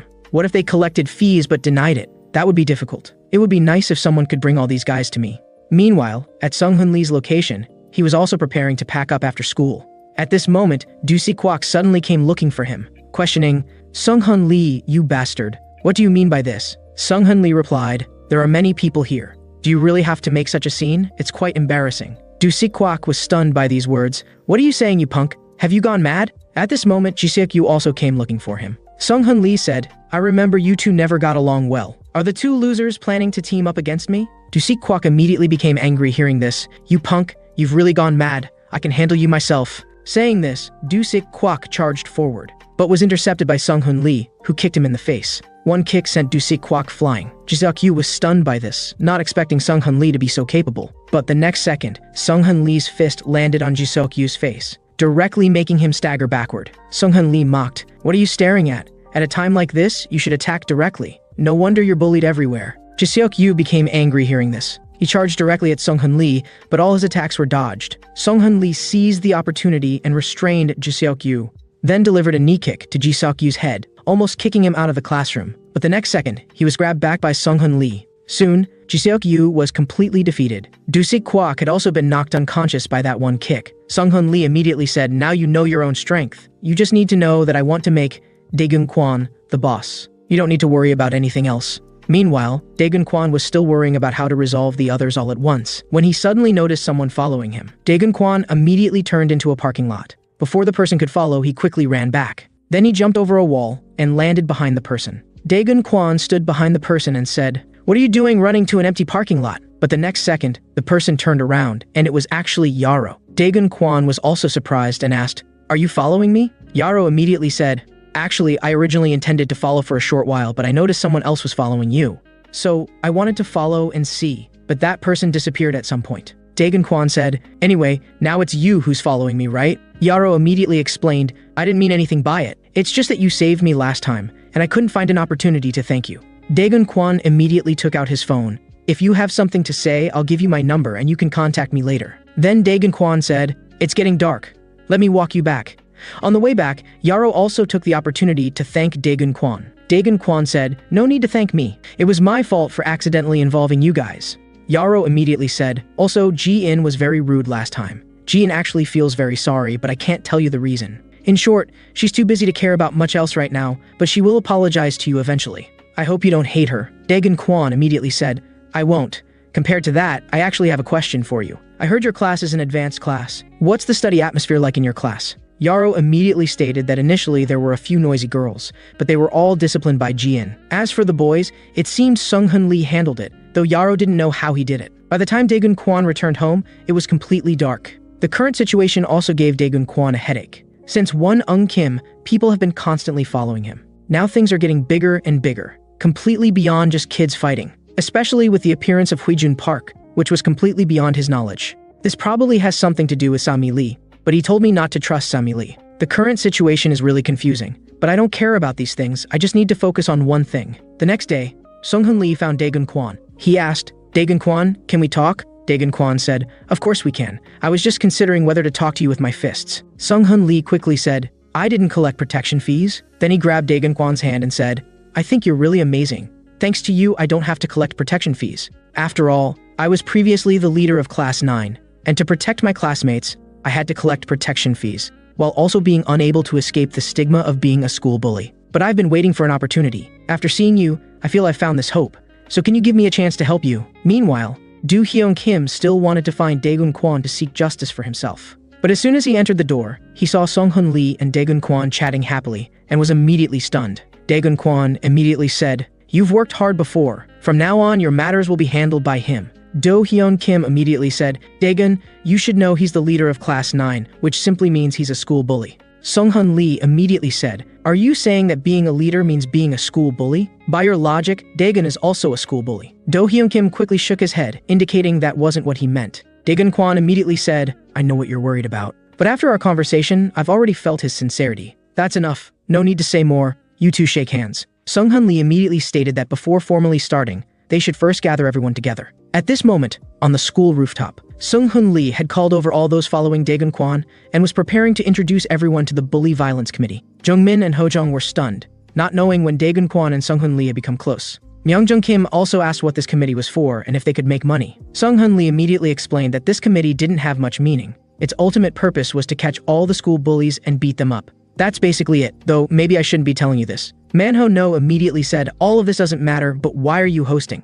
Dagon Kwan said, "I commissioned him. I want to abolish the evil practice of collecting protection fees in school." Sung-hun Lee also said, "I could say I'm like-minded with Dagon, and I believe I will become Dagon's right-hand man. I'm not only the leader of Class 9, but also the class monitor. You should know that protection fees are usually collected by class monitors, and I have contacts with almost all classes in the school, so I know exactly which classes are collecting protection fees. So I know clearly who we need to beat up next. If Dagon is a sniper rifle, then I am the scope that helps him aim." At this moment, Jung-min suddenly said, "First explain why you were with the second-year students before." Sung-hun Lee immediately said, "That was indeed a misunderstanding. I was just going to watch the excitement with them after attending a meeting with teachers and class monitors." At this point, Dagon Kwan stated, "Don't talk about these irrelevant things, just tell us your plan directly." Sung-hun Lee immediately stated, "If we want to abolish the collection of protection fees, we can only find the third-year leader Soo-hyuk Bak. But for some reason, Soo-hyuk Bak and the third-year cadres are not at school now. So we can only deal with the second-year students first, cutting off the second-year fee collection behavior connected to the third year. This way,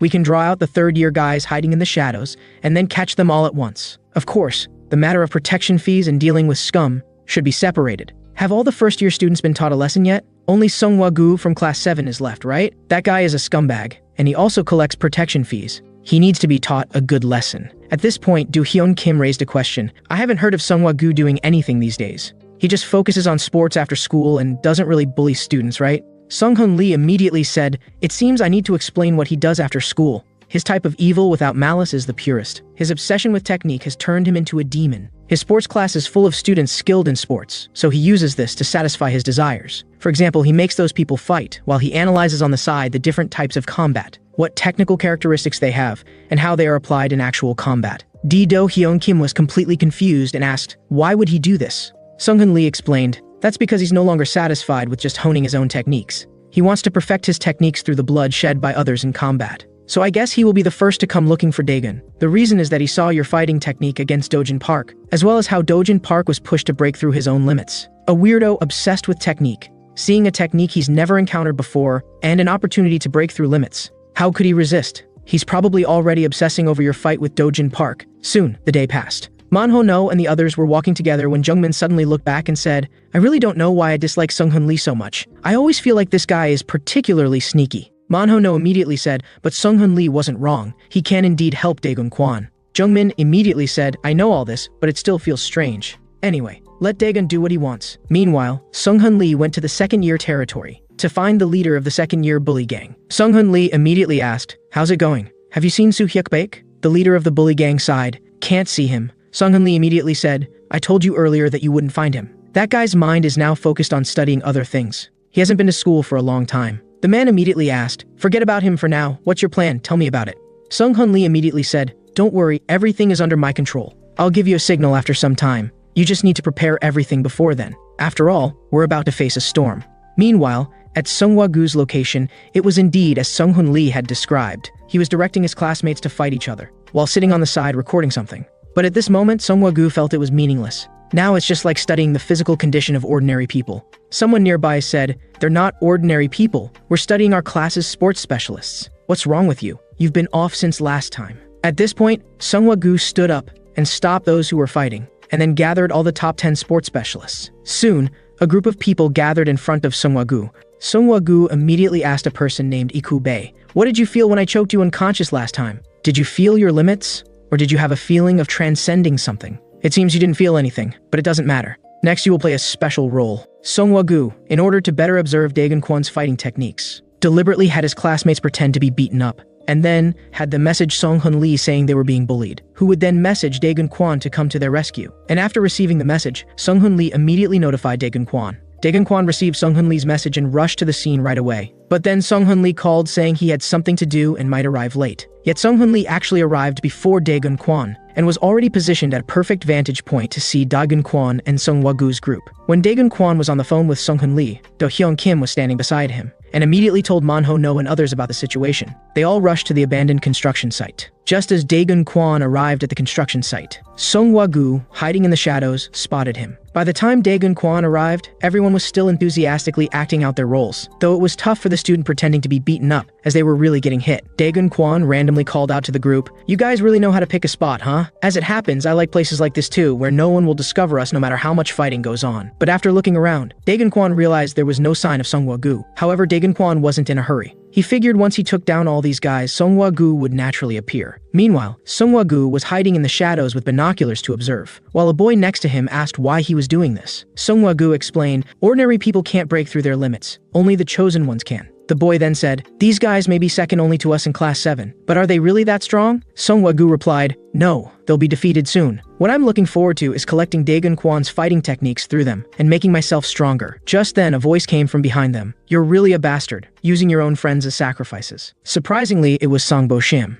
Song Bo-shim asked, am I late? Sungwa-gu replied, just in time. Meanwhile, Daegun Kwan had prepared himself for a group fight, but only one person stepped forward, ready to face Daegun Kwan one-on-one. According to Sungwa-gu's introduction, this guy was a mobile boxer like Song Bo-shim. He said Song Bo-shim lost to Daegun Kwan because he didn't understand his opponent well enough, and Daegun Kwan had already learned about him from Manho No. Song Bo-shim agreed with Sungwa-gu's insight, and confidently claimed he wouldn't lose to Daegun Kwan under equal conditions. Sungwa-gu then said, so today is the opportunity for revenge that I've prepared for you. Let's watch for now. At this point, the boy next to him was confused, as Sungwa-gu surely knew about Dojin Park's situation, so this Song Bo-shim guy definitely wouldn't be a match for Daegun Kwan. Meanwhile, Daegun Kwan was ready to fight. He immediately recognized the man as a mobile boxer. The man didn't waste words with Daegun Kwan and charged forward with one step, Such an attack naturally couldn't hit Daegun Kwan. The man's familiar attack style reminded Daegun Kwan of Sangbo Shim. With just a slight counter, he forced the man back. Then he stepped forward and landed a kick on the man, making the man stagger. Then Daegun Kwan landed another punch on the man. It took merely 2.5 seconds to defeat him. Then Daegun Kwan took off his jacket and set his sights on everyone else. Shouldn't the PE specialist class be the strongest? But this is too disappointing. Let's end this quickly. I don't have much time to play with you. After saying that, Daegun Kwan charged forward, landing a punch on the lucky guy in front. Seeing this, everyone rushed toward him at once. But these people were no match for Daegun Kwan. Like moths to a flame, they rushed toward Daegun Kwan and were easily taken down one by one by Daegun Kwan. In less than 2.5 minutes, Daegun Kwan had dealt with almost everyone. Only one person remained standing motionless. Seeing everyone defeated, this man finally prepared to make his move. Seeing this, Daegun Kwan said, "I had some expectations for you guys, but these people are too weak. I hope you're different from them." At this point, Sangbo Shim on the building across was stunned, unable to tell if the opponents were too weak or if Daegun Kwan was just that strong. Then Sung Woo reminded him, "Watch this last guy carefully, you should know him too. He's the strongest in Class 7 apart from me, and unlike you, he's a speed-type boxer." But Sung Woo never expected to be proven wrong in the next second. The man had already rushed quickly toward Daegun Kwan. But in the next second, Daegun Kwan moved even faster, reaching the man first. Then he landed a punch on the man's face. With just one punch, the man was sent flying. After taking this punch, the man actually passed out. Seeing this, Daegun Kwan sighed. "I thought there might be something different, but it's all the same." Then Daegun Kwan began to interrogate them about Sung Woo whereabouts. At this time, Manho No and others had also arrived at the construction site. Jungmin was questioning why Sung Hun Lee only notified Daegun Kwan and not them. Hearing this, Manho No fell into deep thought, but couldn't do anything about it. Suddenly, Jungmin spotted Sung Woo's position. They didn't waste any more time and prepared to go find Sung Woo. Meanwhile, at Sung Woo's location, Sangbo Shim was preparing to take action himself after seeing Daegun Kwan defeat everyone. Sung Woo wanted to warn Sangbo Shim, but Sangbo Shim wouldn't listen. At this point, Sangbo Shim was deceiving himself. "It must be because these guys are too weak. This time I'm prepared. And his fighting style isn't fully developed yet. He has good judgment, but you can tell he hasn't had formal training." Just as Sangbo Shim went downstairs, he ran into Manho No and his group. Seeing Sangbo Shim, Manho No stepped forward and demanded, "What are you doing here?" Seeing this, Sangbo Shim taunted, "What are you useless people doing here? If you don't want to get beaten up, get lost." Manho No then said, "Looks like you're also planning to go after Daegun Kwan." Hearing this, Sangbo Shim mocked, "Looks like you guys are close, huh? How's it been? Running errands for him? You guys are right. I'm going to beat up Daegun Kwan now, and after I take him down, you'll be my sandbags." Hearing this, Manho No laughed, "You're dreaming. Even if you're lucky enough to beat Daegun Kwan, you're no match for me anymore." Sangbo Shim suddenly remembered the feeling of being dominated by Manho No before, and angrily said, "You should know that was unsportsmanlike." Manho No then said, "So what? I'm different outside of school than I am inside." Sangbo Shim then mocked, "Just a stupid idiot who knows how to swing weapons around? Let me warm up by taking you down first." Seeing this, Jungmin and Hojong wanted to team up with Manho No to deal with him. But Manho No said it wasn't necessary. "We should still have some dignity. I'll handle him myself." In the next second, Sangbo Shim rushed forward with a quick step. His speed almost shocked Manho No. He quickly stabbed forward with the pen in his hand, but Sangbo Shim dodged it with a sidestep. Then Sangbo Shim landed a punch on Manho No's ribs. With this hit, Manho No was temporarily at a disadvantage. Facing Sangbo Shim's storm-like attacks, he had no chance to counterattack. In desperation, Manho No quickly swung the pen in his hand, forcing Sangbo Shim back. But Sangbo Shim charged forward again and gave Manho No another punch. Manho No hurriedly swung the pen in his hand to counterattack, but all were dodged by Sangbo Shim with a stride. After the stride, Sangbo Shim delivered a charged punch to Manho No. This cycle repeated countless times. Sangbo Shim couldn't help but mock him. "With such childish moves, you think you can defeat me? I'm having a hard time here." Standing on the high platform, Sung Hun Lee was confused by this. Is Manho No really that stupid? It's obvious his attacks are meaningless. The swinging motion of the pen was too wide before it could hit Sangbo Shim. He would already be hit by Sangbo Shim first. At this point, Manho No seemed to realize this too and changed his attack strategy, but Sangbo Shim moved too fast, making it hard to hit him. In the next second, Manho No suddenly kicked, hitting Sangbo Shim's lower leg. This kick successfully made Sangbo Shim step back a few steps. Then Sangbo Shim said, "This scene is so familiar. This is how Daegun Kwan defeated me back then. Unfortunately, your strength is far less than Daegun Kwan's. This kick didn't affect me at all, but my fists are different for you." But in the next second, Sangbo Shim suddenly felt a sharp pain in his hand. The next second, Manho No rolled up his sleeve, revealing both arms covered in watches. "I'm very sensitive about time, so it's normal to wear several watches, right?" Seeing this, Sangbo Shim charged forward again. "You're a real psycho." Manho No tried to use the same technique to attack Sangbo Shim, but unfortunately Sangbo Shim detected it beforehand and charged forward first. Then he landed a punch on Manho No. Manho No entered the beaten state again. Sangbo Shim couldn't help but mock, "You're still as weak as ever." Meanwhile, Jungmin and Hojong had reached the upper floor. Sung Woo was a bit confused about how they found him, then said, "Are you looking for Daegun Kwon? He's on the building across." Hearing this, they were about to call Daegun Kwon to tell him Sung Woo-gu's location. The man beside Sung Woo-gu charged forward. A flying kick aimed at Jung-min, who was about to make the call, directly kicking Jung-min away. Then he landed steadily on the ground. Then with a turn, he kicked back Ho-jung.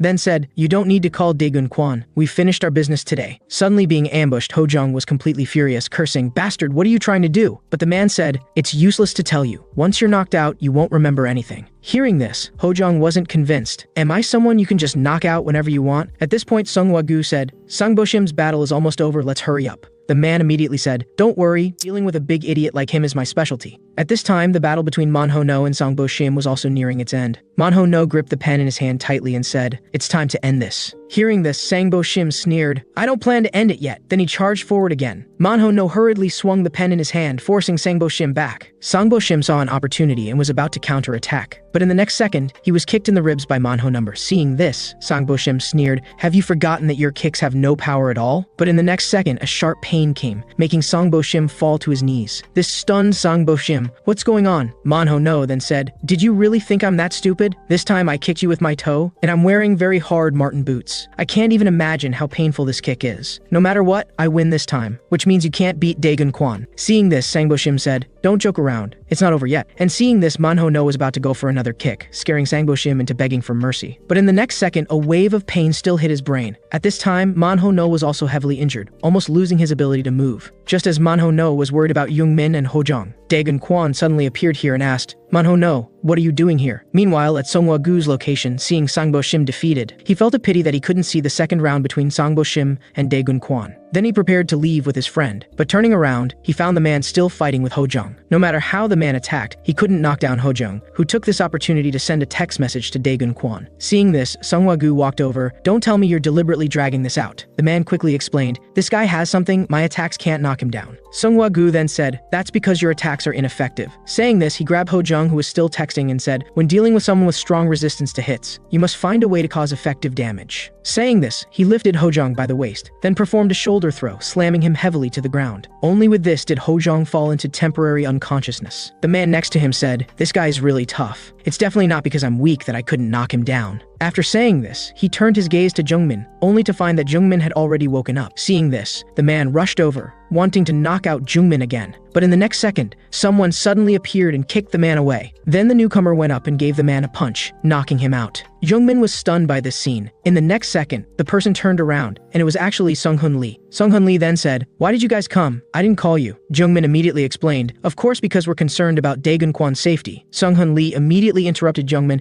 "That's exactly why I didn't call you. You're so weak you'll just get in the way." Jung-min was speechless for a moment, then asked, "Where's Daegun Kwon now? If what you say is true." Jung-min hadn't finished. When he saw Daegun Kwon supporting Manho-no coming up, Daegun Kwon then said, "Are you guys having a party without me?" Sung-hun Lee then said, "Looks like Sung Woo-gu is up to something." Daegun Kwon then set his gaze on Sung Woo-gu, asking, "What's the situation now?" Sung Woo-gu didn't hide anything and said directly, "Nothing, just called the top 10 from our class, led you here for a fight, and analyzed your combat information. Now I've collected enough. I'll organize this information and make an appointment later." Daegun Kwon naturally wouldn't let him go, saying, "Don't even think about leaving. Today is your death day." Seeing this, Sung Woo-gu understood he couldn't leave, and said, "Then let's change the location. I also want to fight you." Seeing this, Daegun Kwon couldn't help but sigh, "You're really troublesome." Sung Woo-gu was confused. "Don't you prefer a spacious venue? And I'll use grappling techniques based on your wrestling." But in the next second, Daegun Kwon's shoe flew towards Sung Woo-gu. After catching it, Sung Woo-gu was stunned. "What are you doing?" But Daegun Kwon kicked his other shoe over too. It flew directly into Sung Woo-gu's face. "Too much talk. Come on, let's go. As you wish." In the next second, Sung Woo-gu took a fighting stance. "I hope you'll use all your strength to fight me."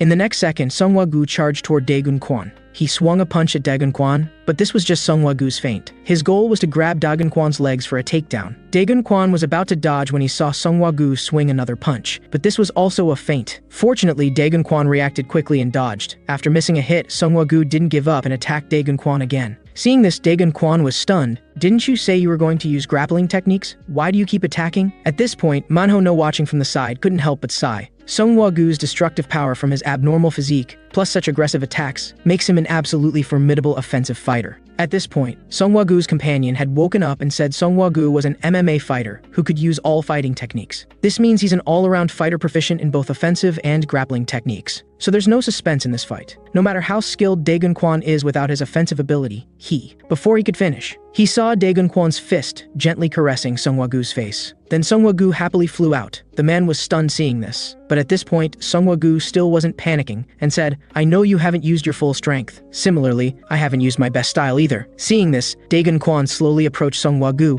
I suddenly want to let you try because I'm quite curious about the technique you mentioned. I heard your close combat is a bit stronger, so I'll get closer to you and try. Hearing this, Sung Woo-gu paused for a moment, saying, I really appreciate your confidence. Then I won't hold back. The technique I mentioned that can instantly throw an opponent to the ground is the judo back throw. After saying this, Sung Woo-gu charged forward, but in the next second, he took a solid punch from Dae-gun Kwon. Dae-gun Kwon then grabbed Sung Woo-gu's arm, then gripped Sung Woo-gu's head, and smoothly threw Sung Woo-gu to the ground. Sung Woo-gu was confused for a moment, but then realized it doesn't matter who gets thrown down. Then Sung Woo-gu's legs suddenly lifted up, ready to lock Dae-gun Kwon. However, Dae-gun Kwon didn't care at all, directly raising his fist and striking down at Sung Woo-gu. One punch made Sung Woo-gu stop his movement. Then Dae-gun Kwon jumped back, and Sung Woo-gu immediately panicked, guessing that Dae-gun Kwon was preparing to attack him with his knee. If he got hit, it would be over. Then with his legs, he kicked Dae-gun Kwon away. Then Sung Woo-gu charged forward again, swinging his fist. But this punch was just a diversion. Then Sung Woo-gu deliberately fell to the ground, directly entangling Dae-gun Kwon's legs. But just as he was about to exert force to take Dae-gun Kwon down, he was kicked away by Dae-gun Kwon. The bystanders were stunned. Sung Woo-gu weighs around 90 kilograms, and he was just kicked away like that? Dae-gun Kwon couldn't help but mock. Are you here to sweep the floor? You keep rolling around. At this point, Sung Woo-gu realized that Dae-gun Kwon had been countering by instinct. Thinking of this, Sung Woo-gu charged forward again. In terms of technique, I won't lose to anyone. But he was quickly punched in the kidney by Dae-gun Kwon. However, his attacks could never hit Dae-gun Kwon, let alone the idea of taking Dae-gun Kwon down. But Sung Woo-gu didn't give up on trying to grab Dae-gun Kwon. After 81 attempts, he finally caught Dae-gun Kwon and successfully brought Dae-gun Kwon to the ground. But Dae-gun Kwon wasn't panicked at all, even waiting for Sung Woo-gu's next move. In Sung Woo-gu's eyes, he had the upper hand, as if the person being pinned down was Dae-gun Kwon. But soon he found something wrong. Even though he shook Dae-gun Kwon's center of gravity with his legs, he still couldn't completely flip Dae-gun Kwon over. He was always interrupted by Dae-gun Kwon's punch at the critical moment. He finally caught one of Dae-gun Kwon's arms, but was hit by Dae-gun Kwon's other fist on his arm, causing the entire arm to lose strength. Realizing something was wrong, Sung Woo-gu wanted to kick Dae-gun Kwon away again, but this time, Dae-gun Kwon dodged.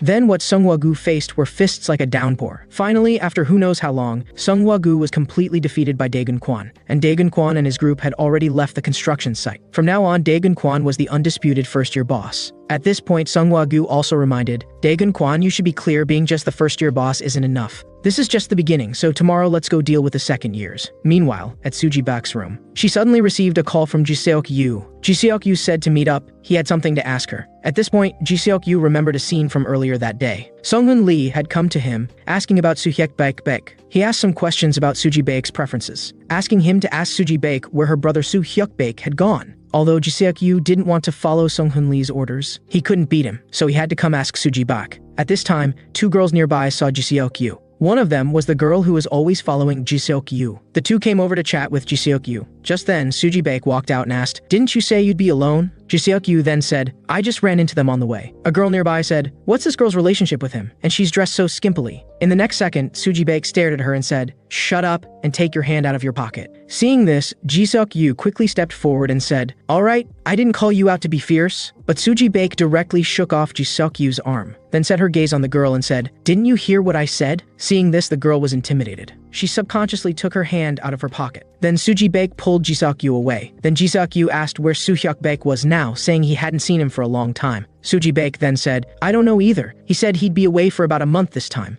Being away for so long, if the light bulb at home breaks, I can't fix it. Ji-seok-yu then said, That is quite long, but for fixing a light bulb. Before he could finish, he was interrupted. Suji Baek said, Let me warn you, don't think about going after Dae-gun Kwon. You're not trying to get my brother to deal with Dae-gun Kwon, are you? Hearing this, Ji-seok-yu was immediately displeased. Don't tell me you've fallen for Dae-gun Kwon. Didn't you used to hate him? Hearing this, Suji Baek was embarrassed and angry. What are you talking about? Then Ji-seok-yu said, You don't need to worry. This guy is now the boss of the first years. Hearing this, Suji Baek was stunned for a moment. Meanwhile, at the office of the chairman, a patrolling security guard found a suspicious person, and this person turned out to be Min-soo Kim. Seeing that he was a student, the security guard escorted Min-soo Kim out. After leaving, Minsu Kim took out his phone and made a call. And the person on the other end was actually Sa-mi Lee. After hearing Minsu Kim's report, Sa-mi Lee couldn't help but sigh. This action is too fast. The next day, when Daegun Kwon arrived at school, the entire first year knew that Daegun Kwon had become the boss. After arriving at school, Daegun Kwon immediately went to find Sung-hun Lee. Jinmo and others also immediately came over, but seeing Daegun Kwon discussing things with Sung-hun Lee, they didn't dare to disturb. At this time, Suji Baek suddenly walked in. Don't think you're so great just because you became the boss. You're just the boss of the first years now. However, Daegun Kwon didn't pay attention to Suji Baek. This angered Suji Baek, who went forward and grabbed Daegun Kwon's collar, but accidentally pulled off a button, revealing solid muscles. Seeing this, Suji Baek immediately blushed. I didn't mean to undress you. Daegun Kwon looked down and didn't argue with Suji Baek, but asked, do you have something to find me for? Suji Baek immediately resumed her arrogant expression and said, of course I have business with you. Otherwise, do you think I'm that free? You should know that I'm the queen here, right? Since you've become the boss, you should come and greet me first. Sung-hun Lee nearby laughed. According to tradition, after becoming the boss, you should indeed greet the bosses of the second and third years. But that has nothing to do with you, right? Hearing this, Suji Baek blushed again, saying quietly, you're the king of the first years, so it's only natural to greet the queen, right? Jinno interjected at this point. Daegun Kwon is the king, Suji Baek is the queen, so what's their relationship? Hearing this, Suji Baek went up and punched Jinmo. Are you crazy? You're bringing this up? Although Suji Baek appeared angry on the surface, she was secretly delighted, fully agreeing with what Jinmo had just said. After hitting him, Suji Baek took out her phone and said, give me your phone number. Don't misunderstand, I want your number so I can boss you around. Seeing this, Daegun Kwon had to give Suji Baek his phone number. After getting the number, Suji Baek left. Sung-hun Lee nearby pondered this scene thoughtfully. Then he told Daegun Kwon, it's time to set out. As Suji Baek said, go greet the seniors. And the greeting time is limited, so be serious this time when fighting, don't treat them like monkeys. Soon, Daegun Kwon arrived at the second year's territory. At this time, the second years didn't know what they were about to face. Seeing Daegun Kwon, they directly blocked him.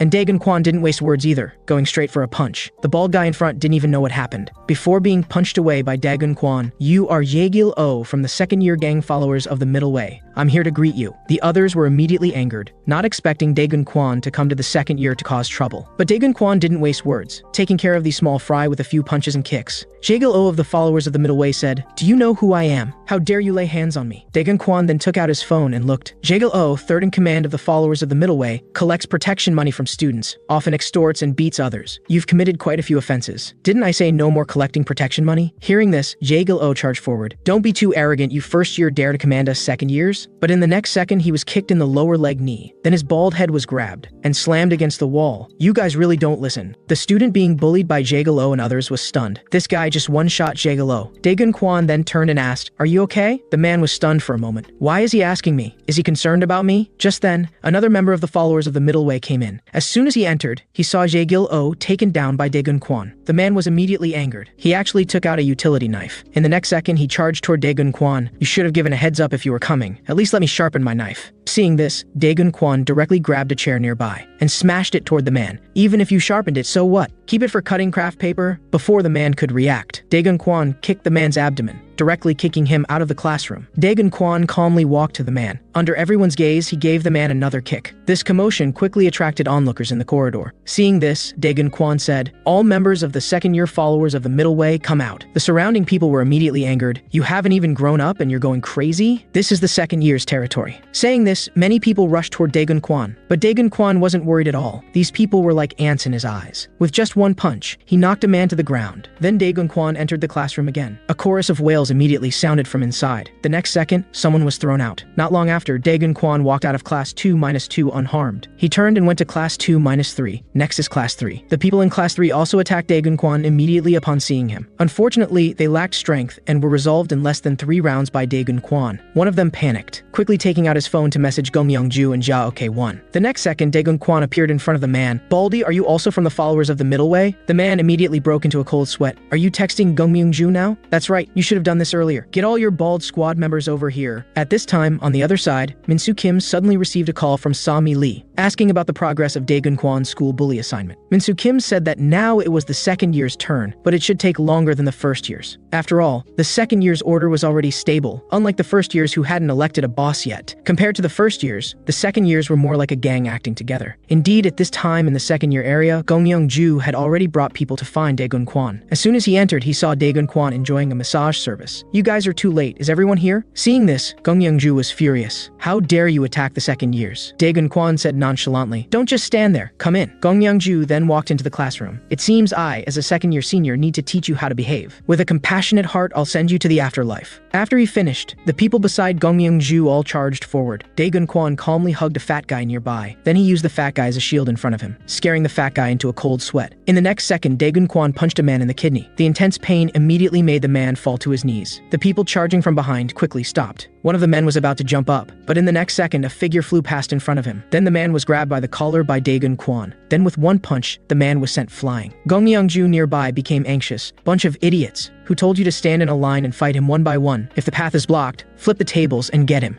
But Dae-gun Kwon was faster, kicking a table. The man on the table immediately lost balance and was about to fall. Dae-gun Kwon quickly went forward and supported him with his fist, then kindly threw him to his companions. Gong Myung-ju became anxious and quickly had others go around through the back door. But as soon as the man ran to the back door, he was startled. The next second, the man flew out and crashed into his companion. Then Dae-gun Kwon stuck his head out, grabbed the remaining person, pulled him in front of himself, while another person swung a chair at Dae-gun Kwon. Both men were startled by this, but the one with the chair couldn't stop. Then the man brought the chair down, successfully taking out his own teammate. Dae-gun Kwon took the opportunity to kick the man, having just dealt with these guys. He looked up to see many more people charging in. Unfortunately, no matter how many there were, none could harm Dae-gun Kwon in the slightest. Gong Myung-ju on the platform was about to wet himself from fear. This guy was too terrifying, and formidable was no longer sufficient to describe him. Facing so many people's attacks, he could not only come up with quick countermeasures, but also use the surrounding terrain and objects to turn group fights into one-on-ones. He could easily handle various situations. If he could truly control everything in battle, then no matter how many people came, it would be the same, unless there were enough to exhaust his stamina. But for a first year to cause the second year's total defeat was already unbelievable. So now they had to win this battle by any means necessary, or the followers of the middle way would lose all face, even if these methods deviated from the middle way. In the next second, Gong Myung-ju took out a utility knife from his pocket and charged forward. But in the next second, Gong Myung-ju froze in place. At this moment, he seemed to have a hallucination before his eyes. A soul-like entity appeared before him. Seeing this, Gong Myung-ju instinctively rubbed his eyes. But in the next second, he saw Dae-gun Kwon already standing in front of him. Gong Myung-ju was startled. His speech became slurred. Who are you exactly? What was that thing above you just now? Dae-gun Kwon raised his fist. I don't know what you're talking about, but you took off your glasses, which means you want to taste my fist. Before Gong Myung-ju could react, the fist was already in front of his eyes. One punch directly sent Gong Myung-ju flying. Meanwhile, Manho No and others had just learned about Dae-gun Kwon going to challenge the second years. They hurriedly ran toward the second year floor. On the other side, Suji Baek had also learned about this from Jinmo. She quickly pulled Jinmo, asking him to take her there to save Dae-gun Kwon. But by the time they arrived, Dae-gun Kwon had already finished fighting. Dae-gun Kwon looked at the information on his phone. The one I just dealt with is Gong Myung-ju, so only the second year boss Ja Ok-1 is left. I really hope he comes soon. But Dae-gun Kwon was still waiting for Ja Ok-1 to appear, when unexpectedly the teacher arrived first. And surprisingly, the teacher was Min-soo Kim, specifically called over. His purpose was to delay Dae-gun Kwon's progress in dealing with the second-year students. As expected, the teacher called Dae-gun Kwon to the office to criticize him. At this moment, Chairman Lee suddenly appeared in the office. The teacher quickly bowed in greeting, while Chairman Lee spoke to Dae-gun Kwon, asking how he was doing in school and if everything was going smoothly. The teacher was stunned, never expecting that Chairman Lee knew Dae-gun Kwon. At this point, Chairman Lee turned his gaze to the teacher and said, "Teacher Lee, let's have a chat." The scene cuts to the teacher with his head bowed to the floor, with Chairman Lee pointing a golf club at his head saying, "How could you boss Dae-gun Kwon around just because he has no money? Education requires nurturing with love. In the future, be nicer to Dae-gun Kwon. Do you understand my meaning?" Dae-gun Kwon watched in confusion, wondering what was going on. After sending the teacher away, Chairman Lee turned to Dae-gun Kwon. "We met before in the project meeting room, but this should be our first official meeting. Come and chat with me." Meanwhile, in the second year, Ja Ok-1 had appeared. Looking at her fallen companions from the gang followers of the middle way, Ja Ok-1 immediately became furious and asked what happened. The man behind her said it was done by the first-year student Dae-gun Kwon. "I was somewhere else, so I'm fine. But where were you? When the boss wasn't around, everyone got beaten up like this." Ja Ok-1 then said, "I went to see Senior Soo-hyuk Baek. Don't you know?" Hearing this, the man muttered, "So he might have known you weren't here, but there's no spy among us. How could he possibly know?" At this point, Ja Ok-1 was preparing to leave. The man quickly asked what he was going to do. "I need to find a quiet place to think about what that guy is up to." Meanwhile, at Dae-gun Kwon's location, Chairman Lee explained, the school bully management project was Sami Lee's idea. Having a school bully deal with other bullies? How childish, right? But I found it interesting, so I agreed to this project. However, the progress has been so slow that I almost forgot about it. Men should fight and compete. Only by climbing to the top through any means can you prove your worth. A man like you should understand what I mean. Just take out all those school bullies." Dae-gun Kwon then asked, "What about the doors and windows I broke?" Chairman Lee replied, "Don't worry about such trivial matters. Who do you think owns Golden Dragon High School? Doesn't it say I'm the chairman? Everything here belongs to me." Meanwhile, on Manho No and his group side, Jungmin was hungry and headed to the school store to buy some food, but as soon as he opened the classroom door, someone blocked his way. It was Ja Ok-won who had come looking for them. Jungmin was so scared he couldn't speak and said, You seem to be smoking?" But the next second, Ja Ok-won struck, punching Jungmin in the abdomen. Manho No and Hojong quickly rushed over when they saw this. Ja Ok-won threw Jungmin aside and walked towards the two, saying, "So good, reap good. So evil, reap evil. The consequences of your actions is called karma, and what I'm about to do is Daegun Kwan's karma." Manho No and Hojong quickly grabbed their weapons. Facing the second-year boss, the two had no confidence. Manho No said, "We can't run away, so let's attack with the 2 versus 1 formation A." With that, the two charged forward. But the next second, Ja Ok-won suddenly accelerated and bypassed Manho No. Using the momentum of the charge, she grabbed Hojong from behind, then violently slammed Hojong to the ground. Seeing this, Manho No quickly raised his crowbar and charged. The crowbar hit Ja Ok-won solidly, but Manho No panicked even more. The blow hadn't caused any damage to Ja Ok-won. Ja Ok-won stood up and turned to look at Manho. "No, have you heard of the adamant body?" Manho No replied, "Let me think what that is," but then whispered, "Now." Hearing this, JJ Ok-won quickly turned to look at Hojong, only to find him still lying motionless on the ground. Then Manho No swung his crowbar at Ja Ok-won's groin. "Can your adamant body extend to this area?" But before it hit Ja Ok-won, he caught it between her legs. "Your observation skills are strong, but unfortunately I have no intention of becoming a nun." The next second, there was a loud noise, and Manho No was sent flying several meters back. Hojong behind her had also regained consciousness by now. He raised his brass-knuckled fist and charged. Ja Ok-won gripped her prayer beads, then turned to face Hojong with a counter-punch. One punch knocked the brass knuckles off Hojong's hand, then he delivered an uppercut to Hojong's abdomen, almost making Hojong throw up last night's dinner. However, Ja Ok-won wasn't done yet. He raised both hands, and then smashed them down on Hojong's back. After this punch, Hojong completely stopped moving. Then Ja Ok-won slowly walked toward Manho. "Everyone related to Daegun Kwan will be taken out by me. This is his karma." Manho No thought to himself, "This is bad. This person isn't human. I can't beat him. I might really go to hell. My whole life has been like walking on thin ice. Do you think I can make it to the other shore?" Suddenly, a voice interrupted Manho No's thoughts. Gyuri Park had suddenly appeared and looked at Manho. "No, what are you doing lying on the ground?" Manho No quickly said, "Run, it's dangerous here." But by now Ja Ok-won had turned her attention to Gyuri Park. "Are you also with Daegun Kwan? If so, blame Daegun Kwan." Seeing Ja Ok-won clench her fist, Manho No became anxious, shouting for Gyuri Park to run. The next second, Gyuri Park flashed away at lightning speed. Ja Ok-won's punch missed. It was Daegun Kwan who suddenly appeared and saved Gyuri Park. "Ja Ok-won, you've delivered yourself to my doorstep. Good. Saves me the trouble of finding you." Daegun Kwan then told Gyuri Park to leave immediately. While Ja Ok-won slowly walked toward Daegun Kwan, "I've been waiting for you a long time, Daegun Kwan. You've given my gang followers of the Middle Way quite a beating. I wanted to return the favor to your friends. But now that I see you, I can't hold back. Let me send you to hell myself." By now, news of Daegun Kwan and Ja Ok-won's fight had spread throughout the school, immediately attracting many students to watch. Daegun Kwan appeared relaxed. "I said from the beginning this would be the outcome of collecting protection money." At this moment, a voice suddenly came from a nearby door crack. "Daegun Kwan, don't let your guard down. That guy is really strong." Daegun Kwan looked over and realized it was Manho No. Manho No continued, "That guy is very fast and extremely tough. Even weapons can't harm him." Hearing this, Daegun Kwan looked at Ja Ok-won and noticed that his aura was indeed different from last time. He might have already entered a heightened state. At this point, Ja Ok-won was so angry that veins were popping out. "This time, I will definitely send you to hell." Daegun Kwan bent down and said, "Then let me see how you'll send me to hell." Then there was a bang and Ja Ok-won was sent flying. Manho No, watching from inside, was stunned. He can't possibly be unharmed after that, right? Meanwhile, Suji Baek from Class 6 had also heard about Daegun Kwan and Ja Ok-won's confrontation. She hurriedly pulled Jinmo along to save Daegun Kwan. Now Ja Ok-won, after taking a punch from Daegun Kwan, finally understood why Park Dojin couldn't withstand him before. Daegun Kwan said casually, "It seems you have some skill, but it's not enough against me." The next second, Ja Ok-won clasped his hands together. "I have obtained the blessing from the Buddha. I won't suffer any injury." By now, Suji Baek had arrived. Seeing that Daegun Kwan and Ja Ok-won were still fighting, she couldn't help but worry.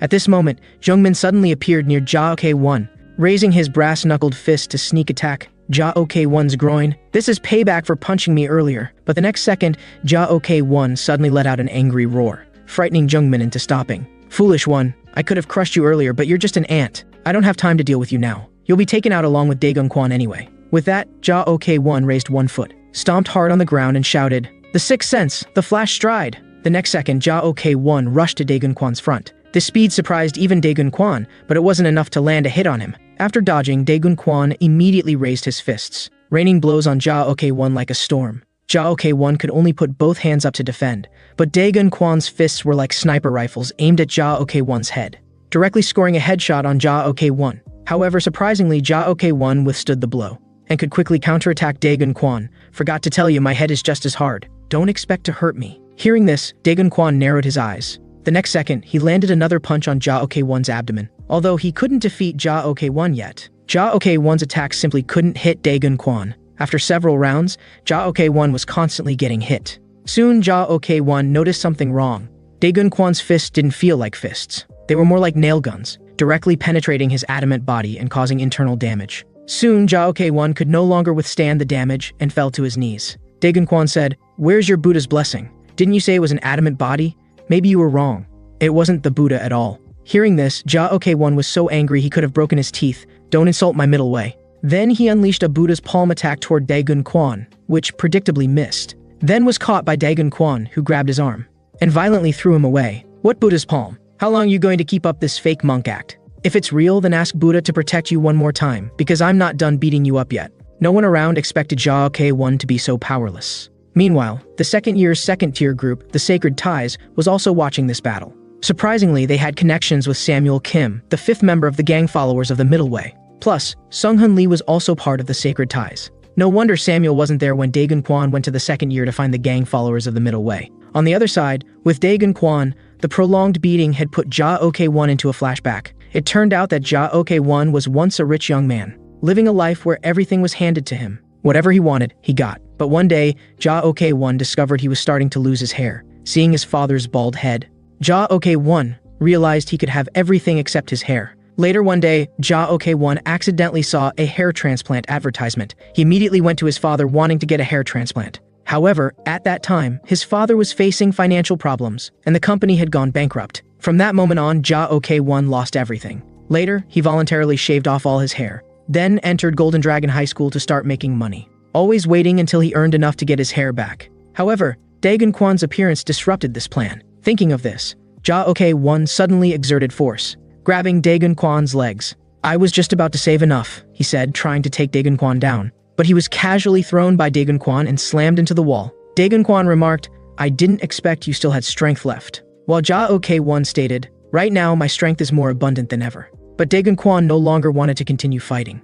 "As long as you return all the protection money you've collected, and promise not to cause trouble again, I'll let you go this time." Hearing this, Jia Ok-1 laughed. "Everyone needs protection fee rules. As for the reason, let me tell you myself." Then he assumed an attacking stance again. At this point, Jia Ok-1 seemed to have entered a special state. The late-arriving Gong Myung-ju was stunned. Jia Ok-1 has finally reached the state of nirvana. With a low growl from Jia Ok-1, "Complete nirvana, the thousand hands." The next second, Daegun Kwan saw countless palms coming toward him. Daegun Kwan also noticed something off about Jia Ok-1's state. This guy probably doesn't even know he's fully committed now. Nearby, Gong Myung-ju couldn't contain his inner joy. He burst into laughter. Even if Daegun Kwan is strong, he absolutely can't withstand the overwhelming thousand hands attack. Nearby, Suji Baek commented, "This guy is really a middle school student. He's just punching faster, that's all."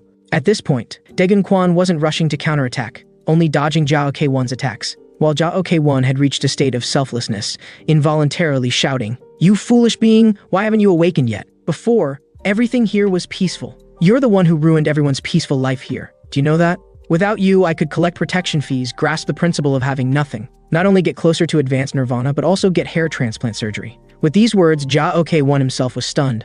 "Why did I say what's in my heart?" Nearby, Gong Myung-ju was also stunned by these words. He couldn't help but recall how Jia Ok-1 once righteously asked him to shave his head too. Daegun Kwan said, "You've finally spoken what's in your heart. Your mouth speaks of the noble middle way, but your heart is corrupted by profit. I've heard too much desire leads to baldness. Looks like it's true." Hearing this, Jia Ok-1 became furious with embarrassment. "Bastard, what do you know?" Daegun Kwan countered with a punch. Just one punch shattered Jia Ok-1's proud adamant fist. But Jia Ok-1 wouldn't give up. "Even if I lose one hand, I still have 999 more." The next second, Daegun Kwan caught his other hand. "Stop dreaming, humans only have two hands." With that, he punched Jia Ok-1. "Wake up and stop dreaming about your middle way." However, Jia Ok-1 still refused to give up, trying to struggle. But the next second, he seemed to see a giant warrior spirit manifested around Daegun Kwan. Though frightened, Ja-ok-won thought he had Buddha's protection. But the next second, he felt like Buddha had abandoned him. Finally, what awaited him was Daegun Kwan's iron fist, almost punching Ja-ok-won back to his original form.